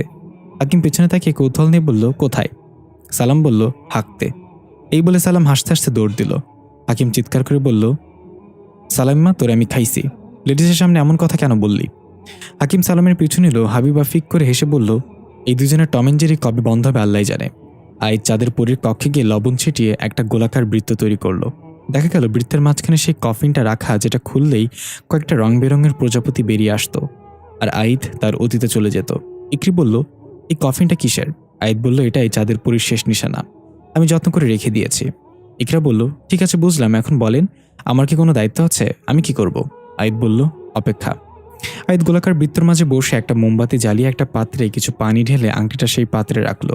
তারপর চোখ বন্ধ করে কিছু একটা পড়তে লাগলো। ইকরিয়া রাপসিয়া ঘরের এক কোণে দাঁড়িয়ে একে অপরের দিকে তাকিয়ে জিজ্ঞাসা করছে সে কি করছে। কিছু তো বুঝতে পারছি না। আইদ কিছুক্ষণ পর চোখ মেলে তাকালো। দেখা গেল আইদের চোখের মনি গায়েব। সম্পূর্ণ ধবধবে সাদা রঙের চোখে এক নজরে কফিনটার দিকে তাকিয়ে আছে। এটা দেখে ইকরি এবং রাপসিয়া প্রচুর ভয় পেয়ে গেল। আইদের এমন রূপ যেন তারা নিজের চোখে কেউ বিশ্বাস করতে পারছে না। আইদ ধীরে ধীরে কফিনের ঢাকনাটা হালকা খুলে দিতেই সেটা থেকে রং বেরঙের প্রজাপতি বেরিয়ে এলো কয়েকটা। একটা প্রজাপতি এসে আইদের হাতে বসলো। সাথে সাথে আইদ সেদিনে পৌঁছে গেল যেদিন সোহানার অ্যাক্সিডেন্ট হয়েছিল। পৌঁছানোর সাথে সাথে সোহানার অ্যাক্সিডেন্ট হলো। আইদ সেদিকে খেয়াল না করে দৌড়ে সে বাসে উঠে গেল। বাসে উঠে দেখলো মধ্যবয়স্ক একটা লোক গাড়ি ড্রাইভ করছে, কিন্তু বাসে কোনো যাত্রী নেই, একদম খালি বাস। বাসের হেল্পার চিৎকার করে বলল, তুই অ্যাক্সিডেন্ট করেছে গাড়ির সাথে ওস্তাদ, গাড়ি থামান। কিন্তু ড্রাইভার বলল, পাগল নাকি তুই, এটা পাবলিক এরিয়া, এখন এখানে দাঁড়িয়ে গাড়ি থামালে আমরা ফেসে যাব। আইদকে কেউ না দেখলেও আইদ দাঁড়িয়ে দাঁড়িয়ে এসব শুনছে। রাগে আইদের চোখে লাল হয়ে গেল, কিন্তু আইদ এখন চাইলেও কিছু করতে পারবে না দেখে যাওয়া ছাড়া। ড্রাইভার আরও জোরে বাস ভাগাচ্ছে। এখন সে ভয় পেয়ে আছে যেন পুলিশ তাকে চিহ্নিত করতে না পারে। প্রায় 1 ঘন্টা পর বাস হাইওয়ে সড়কের শুনশান এলাকা দিয়ে যাচ্ছে। বাসের হেডলাইটের আলোতে দেখতে পেলাম পিলারে লেখা যশোর 0 কিলোমিটার। তার মানে এখন যশোরে আছে সে। ওই আত্মার সাথে যা হয়েছে এখানেও হবে হয়তো। বলতে না বলতে বাসের সাথে একটা মোটরসাইকেল আরোহীর গুরুতর অ্যাক্সিডেন্ট হলো। যেহেতু এটা শুনশান এলাকা তাই এবার সে বাস থামালো। বাস থেকে হেল্পার এসে নেমে দেখলো মোটরসাইকেল আরোহী স্পট ডেড। তার গায়ে ছিল তখন নীল রঙের একটা শার্ট। তার মাথা একদম থেতলে গেছে। ড্রাইভার এবং হেল্পার মিলে লাশটাকে জঙ্গলে নিয়ে গেল। আইদ তাদের পিছু করতে করতে সেই জায়গায় গিয়ে পৌঁছালো যেখানে ইকরির বাবার কঙ্কাল পেয়েছিল তারা। তার মানে এখানে তারা এই লাশ এখানে পুঁতে ফেলবে। যেমন বলা তেমনই কাজ। হেল্পার গিয়ে বাস থেকে কোদাল নিয়ে এলো এবং দুজন মিলে লোকটার লাশ পুঁতে ফেললো সেখানে। কাজ শেষ করে তারা তাড়াতাড়ি করে বাসে ফিরে গেল এবং দ্রুত গতিতে বাস ছেড়ে চলে গেল। আইদ এখানে সেখানে দাঁড়িয়ে আছে। আইদ ভাবছে তারা তো লাশ পুঁতে রেখে চলে গেল, তাহলে ইকরির আব্বু মানে ড্রাইভার মারা গেল কিভাবে? তখন আইদ পেছনে কারোর খচখচ শব্দ পেল। কেউ শুকনো পাতার উপর দাঁড়িয়ে পা নাড়াচ্ছে। আইদ এক ঝটকায় পেছনে তাকিয়ে দেখলো তার আত্মা দাঁড়িয়ে আছে যাকে মাত্রই পুঁতে ফেলে রেখে গেছে। শাহিদকে বলল, তুমি ভবিষ্যৎ থেকে অতীতে এসেছো তাই না? আইদ বলল, হ্যাঁ, আমি জানতে এসেছিলাম আপনার সাথে কি হয়েছে এবং জেনেও গিয়েছি, কিন্তু আমি জানতে চাই ওই ড্রাইভার কিভাবে মারা গেল। সে বলল, আমি নিজে হাতে মেরেছি। আমার মৃত্যুর জন্য আমার বিন্দুমাত্র আফসোস ছিল না। আমি কোনো প্রতিশোধ নিতে চাইনি। আমি তাকে বারবার স্বপ্ন দেখেছিলাম যেন আমাকে জানাজা দিয়ে ঠিকঠাক মতো দাফন করা হয়, কিন্তু সে আমার দেখানো স্বপ্ন আমলে নেয়নি কখনো। তারপর সে একদিন এখানে আসে, কারণ এটা তার গ্রামের বাড়ি। তার বাবা মা এখানেই থাকে। তাকে দেখতে পেয়ে আমার মাঝে পুষে রাখা রাগ জেগে উঠল। সুযোগ বুঝে আমি তাকে খুব যন্ত্রণাদায়ক মৃত্যু দেই। আর তারপর আমার মাঝে একটা পশু জেগে ওঠে। মানুষ মারতে ভালো লাগে, তাই আমি সুযোগ পেলেই গ্রামের কাউকে না কাউকে মেরে ফেলি। তাকে মারার পর আমি তার মেয়েকে স্বপ্ন দেখানো শুরু করলাম, কিন্তু সে আমার স্বপ্ন আমলে নেয়নি। আমি তাকেও মেরে ফেলতাম, কিন্তু তাকে মারা সম্ভব না, কারণ তাকে রক্ষা করছে স্বয়ং চাঁদের পরী। সবকিছু শুনে আইদের কাছে এখন সব ক্লিয়ার হয়ে গেল। আইদ বলল, আপনি আর কাউকে মারবেন না, আমি নিজে আপনার জানাজার ব্যবস্থা করব, কথা দিলাম আপনাকে। সে সুন্দর করে হেসে বলল, আমি অপেক্ষায় থাকবো। আইদের বুকে ব্যথা শুরু হয়ে গেল, চিৎকার করে সেখানে বসে পড়ল। আইদ চোখ খুলে দেখল ইকরি এবং রাফসিয়া তার মাথায় পানি দিচ্ছে। আইদকে হুশে আসতে দেখে ইকরি অনেক খুশি হয়ে গেল, কিন্তু আইদ কিভাবে বলবে ইকরির আব্বুই সোহানার মৃত্যুর কারণ। ইকরি বলল, কি হয়েছে, আপনি অতীতে গিয়ে কি দেখলেন? আইদ উঠে গিয়ে ফ্রিজ থেকে ঠান্ডা পানির বোতল বের করে ঢকঢক করে পানি গিলে নিল কিছু, তারপর শান্ত গলায় বলল, আপনার বাবা একজন খুনি, সেদিন সে দুইটা তাজা প্রাণ কেড়ে নিয়েছে। ইকরি এটা শুনে অবাক হয়ে গেল যে তার আব্বা একজন খুনি। আইদ সবকিছু খুলে বলল ইকরিকে, সোহানার মৃত্যুর জন্য ইকরির আব্বু দায়ী। এটা শুনে ইকরি আর নিজেকে নিয়ন্ত্রণ করতে পারল না, কান্না করতে করতে সেখান থেকে বেরিয়ে গেল। রাফসি ইকরির পেছন পেছন গেল। আইদ একটা দীর্ঘশ্বাস ছেড়ে উঠে বের হলো রুম থেকে। এখন কি করব? ইকরিকে তো আমার দরকার, ইকরি ছাড়া চাঁদের পরীকে ফিরে আনা সম্ভব না। আইদ অনেক ভেবেচিন্তে ইকরির কাছে গেল। ইকরি এখনও কান্না করছে। আইদকে শান্ত গলায় বলল, যা হওয়ার তা হয়ে গেছে, আপনার আব্বু পাপের জন্য আপনাকে শাস্তি দেওয়া কোনোভাবেই মানায় না। যদিও আপনার আব্বু অ্যাক্সিডেন্টগুলো নিজের ইচ্ছাতে করেনি, কিন্তু সে অ্যাক্সিডেন্ট করার পর যেটা করেছে সেটা গুরুতর অপরাধ। এখন সবকিছু ঠিক করার সময়। আপনি আর রাফসিয়া যশোরে যাবেন এখন, সেখানে গিয়ে আপনার দাদা বাড়ির লোকজনকে বুঝিয়ে শুনিয়ে সেই লোকটার লাশ উঠিয়ে ঠিকঠাক মতো জানাজা পড়িয়ে দিবেন, তারপর একটা কবরস্থানে তাকে দাফন করে দিবেন। এটা এখন আপনার দায়িত্ব। ইকরি কাঁদো কাঁদো গলায় বলল, আপনি কেন আসছেন না আমাদের সাথে? আপনি কি আমার উপর রাগ করে আছেন? আমার তো কোনো দোষ নেই, তবুও যদি আপনি আমাকে শাস্তি দিতে চান তাহলে আমি মাথা পেতে নিব। আমার আব্বুর জন্য আপনি আমার কলিজার টুকরাকে হারিয়ে ফেলেছেন। আইদ একটু হেসে বলল, কাউকে শাস্তি দিয়ে যদি আমার বোনকে আমি ফিরে পেতাম তাহলে দরকার হলে পুরো দুনিয়া জ্বালিয়ে দিতাম আমার বোনকে ফিরে আনার জন্য, কিন্তু ও তো আর ফিরে আসবে না। আপনি যান, আপনার কাজ শেষ করে আসেন, আমি আপনার অপেক্ষায় থাকব। ইকরি এবং রাফসিয়া চলে গেল যশোরের উদ্দেশ্যে। আইদ তাদের চলে যাওয়ার দিকে তাকিয়ে আছে। চেয়ারে বসে আইদ চোখ বন্ধ করে ভাবতে লাগলো সোহানার দুষ্টামিগুলো। একবার সোহানার আইদ কোথাও যাওয়ার সময় দেখলো একটা বাড়িতে সাইনবোর্ড টাঙানো, সেখানে লেখা বাড়িটা বিক্রি করা হবে। সোহানা দৌড়ে গিয়ে ব্যাগ থেকে একটা কলম বের করে ওই লেখার নিচে লিখে দিল, ঠিক আছে, বিক্রি করে দেন। এটা দেখে আইদ সোহানার কান ধরে বলল, তোর কি শয়তানে আওলায়, তুই কি বড় হবি না কোনো দিন? তোর কি বিয়ার সাথে দিব না? সোহানা বলল, আইদ দা কানসার বলছি, আমি বড় না হলে তোর কি, আমি তো ছোট্টই থাকতে চাই। আমি তো সৃষ্টিকর্তার কাছে এটাই চাই সবসময় যে বড় হওয়ার আগেই যেন মরে যাই, বড় হলেই তুই আমাকে বিদায় দেওয়ার জন্য উঠে পড়ে লাগবি। আইদের ঘোর ভাঙল, তার চোখের দুকোণে দুফোঁটা পানি জমেছে। চোখ মুছে সালাম এবং হাকিমকে ডাকলো। সাথে সাথে তারা দুজন এসে হাজির হয়ে বলল, লাভবাহিক ওস্তাদ। আইদ বলল, সালাম, তোকে আমি যে কাজটা দিয়েছিলাম সেটা কদ্দূর এগোলো? ইমন শিকদার কোথায় আছে জানতে পেরেছিস? সালাম বলল, সে কোথায় আছে সেটা জানতে পারিনি ওস্তাদ, কিন্তু তার কিছু ইনফরমেশন কালেক্ট করেছি আমি। সে কোনো জীবিত মানুষ না, সে একটা আত্মা। এটা শুনে আইদ অবাক হয়ে জিজ্ঞাসা করলো, আত্মা মানে? তাহলে আমি সেটা বুঝতে পারলাম না কেন, তুই কি শিওর এ ব্যাপারে? সালাম বলল, হ্যাঁ ওস্তাদ, আমি শিওর। লাইব্রেরির পুরাতন স্টাফদের লিস্ট থেকে জানতে পেরেছি সে আরও প্রায় 125 বছর আগে লাইব্রেরিতে কাজ করত। আর সিসিটিভি ফুটেজ চেক করে দেখেছি সেখানে সেদিন শুধু আপনি ছিলেন, ইমন শিকদারের কোনো ফুটেজ নেই। আইদ একটু ভেবে বলল, তাহলে এই ব্যাপার, সে এমন কোন আত্মা যে আমাকে পর্যন্ত ধোঁকা দিয়ে ফেলল? যেভাবেই হোক তাকে খুঁজে বের করতে হবে। হাকিম বলল, ওস্তাদ, আপনি যাইলাম পদ্ধতি ব্যবহার করে দেখতে পারেন, যদিও এটাতে রিস্ক আছে, তবে সফল হলে আপনি ইমন শিকদার সম্পর্কে কিছুটা হলেও তথ্য পেতে পারেন। আইদ অবাক হয়ে বলল, তাই তো, আমি তো এটা ভেবে দেখিনি। বা হাকিম, তুই তো দিন দিন বুদ্ধিমান হয়ে যাচ্ছিস, প্রেমে টেমে পড়েছিস নাকি? সালাম ঠাস করে উঠল, হ্যাঁ ওস্তাদ, ওই মেয়েটার আত্মার সাথে হাকিমের চক্কর চলতেছে। হাকিম বলল, ফালতু কথা বলবি না সালাম, মেয়েটা অনেক ভালো, তাকে বোনের মতো দেখি। আইদ বলল, বোনের মতো দেখোস তাই না? হাকিম বলল, হ্যাঁ ওস্তাদ, তবে সেটা সালামের বোন হবে। সালাম বলল, আচ্ছা দুলা ভাই, তাহলে চলেন, আমাকে চকলেট কিনে দিবেন। হাকিম বলল, কোন ফ্লেভারের চকলেট লাগবে বল। সালাম রেগে বলল, হারামজাদা, আমি খাওয়ার চকলেটের কথা বলছি। আইদ ধমক দিয়ে বলল, গাধার বাচ্চাগুলো এখান থেকে যা বলছি, না হলে চকলেট তোদের। সালাম বলল, হাকিম চল এখান থেকে, ওস্তাদ মারপিটের মুডে চলে আসছে। এই বলে সালাম আর হাকিম ফুরুত করে চলে গেল। আইদ বসা থেকে উঠে চাঁদের পুরীতে চলে গেল জাইলাম পদ্ধতি শুরু করার জন্য। জাইলাম পদ্ধতি হচ্ছে কোনো আত্মার নাম লিখে সেই কাগজটা মন্ত্রপুত পানিতে ভিজিয়ে খেয়ে ফেলতে হবে, তাহলে সেই আত্মার কিছু অতীত চোখের সামনে ভেসে উঠবে। তবে আত্মা যদি টের পেয়ে যায় তার অতীতে কেউ প্রবেশ করেছে, তাহলে সেখান থেকে ফিরে আসা অনেক কঠিন হয়ে যাবে, এমনকি আর কখনো বর্তমানে ফিরে নাও আসতে পারে। আইদ একটা কাগজে ইমন শিকদারের নামটা লিখলো আরবিতে, তারপর একটা পিতলের ছোট কলসি থেকে একটা পাত্রে কিছু পানি নিল। এটা মন্ত্রপুত পানি। আইদ আসন পেতে বসলো ফ্লোরের মাঝখানে। একটু ভয় লাগছে যদি ইমন শিকদার টের পেয়ে যায় তাহলে আইদ অতীতে আটকে যাবে সারা জীবনের জন্য। নিজেকে শান্ত করে সাহস সঞ্চর করে আইদ প্রস্তুত হলো জাইলাম করার জন্য। আইদ চোখ বন্ধ করে সে কাগজটা পাত্রের পানিতে ভিজিয়ে রাখলো। কিছুক্ষণ পর কাগজে থাকা নামটা পানিতে মিশে গেল এবং পানিটা গরম হয়ে টকবক করতে লাগলো। আইদ গরম পানি থেকে কাগজটা বের করে এনে নিজের মুখে পুরে দিয়ে এবং চিবিয়ে কাগজটা খেয়ে নিল। সাথে সাথে আইদের চোখের মনি গায়েব হয়ে গেল। আইদ সামনে রাখা মন্ত্রপুত পানির পাত্রের দিকে তাকালো। দেখা গেল সেখানে ইমন শিকদারের কিছু দৃশ্য ভেসে উঠছে। ইমন শিকদারের যৌবনের বয়স এটা। সে একটা ফুল হাতে নিয়ে বাস স্ট্যান্ডে দাঁড়িয়ে আছে। হয়তো কারোর জন্য অপেক্ষা করছে সে। আর অনেকেই বাসের অপেক্ষায় আছে। ইমন শিকদার বারবার হাতে থাকা পুরনো মডেলের ক্যাসিও ঘড়িটার দিকে তাকাচ্ছে। তখন একটা বাস এসে থামলো। বাসে ওঠার জন্য সবাই ধাক্কাধাক্কি শুরু করলো। ইমন শিকদার অনেক ঠেলাঠেলি করে বাসে উঠতে সক্ষম হলো, কিন্তু কোনো সিট পেল না। উপরে থাকা হাতল ধরে দাঁড়িয়ে তার একটু সামনে সিটে বসা একটা মেয়ের দিকে তাকাচ্ছে বারবার। মেয়েটাও ঘাড় ঘুরে কিছুক্ষণ পর পর ইমন শিকদারের দিকে তাকিয়ে মুচকে মুচকে হাসছে। দেখে বোঝা যাচ্ছে এরা প্রেমিক যুগল। ইমন শিকদার ফুলটা হাতে নিয়ে এগিয়ে দিল মেয়েটার ইশারায়। নিষেধ করে দেখালো পাশে আম্মু বসে আছে। ইমন শিকদার দাঁতে দাঁত কামড়ে ফিসফিস করে বলল, বিশ্বযুদ্ধ করে বাসে উঠে যদি ফুলটা নাই দিতে পারি তাহলে আমি বাস থেকে লাফ দিয়ে মরে যাব। মেয়েটা হাত দিয়ে মুখ চেপে ইশারায় বলল, অন্য কোনো দিন দিও, আজকে না। বাস আরেকটা স্টেশনে থামলে ইমন শিকদার নেমে যাওয়ার সময় ভুলবশত ফেলে দেওয়ার ভান করে ফুলটা মেয়ের কোলে রাখলো।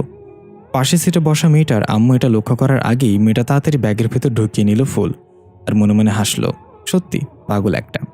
ইমন শিকদার বাস থেকে নেমে সোজা চলে গেল লাইব্রেরিতে। সেখানে আসতেই লাইব্রেরির ম্যানেজার ইমন শিকদারকে কথা শোনাতে লাগলো কাজ রেখে এভাবে বাইরে বাইরে ঘোরার জন্য। কিন্তু ইমন শিকদার যেন ম্যানেজারের মাঝেও তার প্রেমিকাকে দেখতে পাচ্ছে। সে দেখছে তার প্রেমিকার খোলা চুলগুলো বাতাসে উড়ছে আর রাগান্বিত চেহারায় তাকে কিছু একটা বলছে স্লো মোশনে, কিন্তু তার কোনো শব্দই নেই। ইমন শিকদার ঘরের মাঝে ম্যানেজারের হাত ধরে ডান্স করতে করতে বলল, আমার চাঁদের পরি কবে আসবে আমার ঘরে জ্যোৎস্না দিতে? তখনই ম্যানেজারের চিৎকারে ইমন শিকদারের ঘোর ভাঙল। জিব্বায় কামড় দিয়ে ম্যানেজারকে ছেড়ে দিয়ে দৌড়ে চলে গেল। আশেপাশে সবাই হতবাক হয়ে তাকিয়ে আছে। রাতের বেলা ইমন শিকদার হারিকেনের আলোতে বসে চিঠি লিখছে তার প্রেমিকার জন্য। প্রিয় চাঁদের পরি, আমি নিজেকে হারানোর ভয় পাই না, যতটা তোমাকে হারানোর ভয় পাই। তুমি হারিয়ে গেলে আমি তোমাকে মৃত্যুর পর হলেও খুঁজে বের করব। আমি জানি তুমি সাধারণ কোনো মানুষ না, তবে চন্দ্রগ্রহণের আগ পর্যন্ত আমি তোমাকে রক্ষা করব। আমি থাকতে কেউ তোমার কোনো ক্ষতি করতে পারবে না। তুমি হবে প্রথম চাঁদের পরি যে চন্দ্রগ্রহণ পর্যন্ত বেঁচে থেকে সম্পূর্ণরূপে মানুষে রূপান্তরিত হবে। সেই দিন আর বেশি দূরে না। ইতি, তোমার ইমন শিকদার। চিঠি লেখা শেষ করে ইমন শিকদার অদ্ভুত একটা হাসি দিয়ে ওপরের দিকে তাকিয়ে বলল, কি ব্যাপার আইদ আহমেদ, আমার অতীতে প্রবেশ করেছ অথচ আমার অনুমতি নাওনি? Very bad. এই বলে ইমন শিকদার একটা কাগজে আইদের নাম লিখে সেটা হাতের মুঠোয় মুড়িয়ে চেপে ধরল। বর্তমান সমাজে আইদের পেটে প্রচণ্ড ব্যথা শুরু হয়ে গেল। আইদ নিঃশ্বাস নিতে পারছে না। অতীতের ইমন শিকদার জোরে জোরে হাসছে আর বলছে, চাঁদের পরি শুধু আমার। আইদ কোনো মতে মুখের ভেতর থেকে নিজের আঙুল ঢুকিয়ে বমি করে দিল এবং বমির সাথে গিলে ফেলা কাগজের টুকরো বের হয়ে আসলো। আইদ বের হতে সক্ষম হলো ইমন শিকদারের অতীত থেকে। জোরে জোরে নিঃশ্বাস নিতে লাগলো। আইদ ক্লান্তিতে সেখানে চিত হয়ে শুয়ে পড়ল। কিছুক্ষণ চোখ বন্ধ রেখে নিজেকে শান্তভাবে ভাবতে লাগলো, ইমন শিকদার ওই মেয়েটাকে চাঁদের পরি বলছে কেন? কে এই মেয়েটা? আর ইমন শিকদারের উদ্দেশ্য কি? সে কি করতে যাচ্ছে?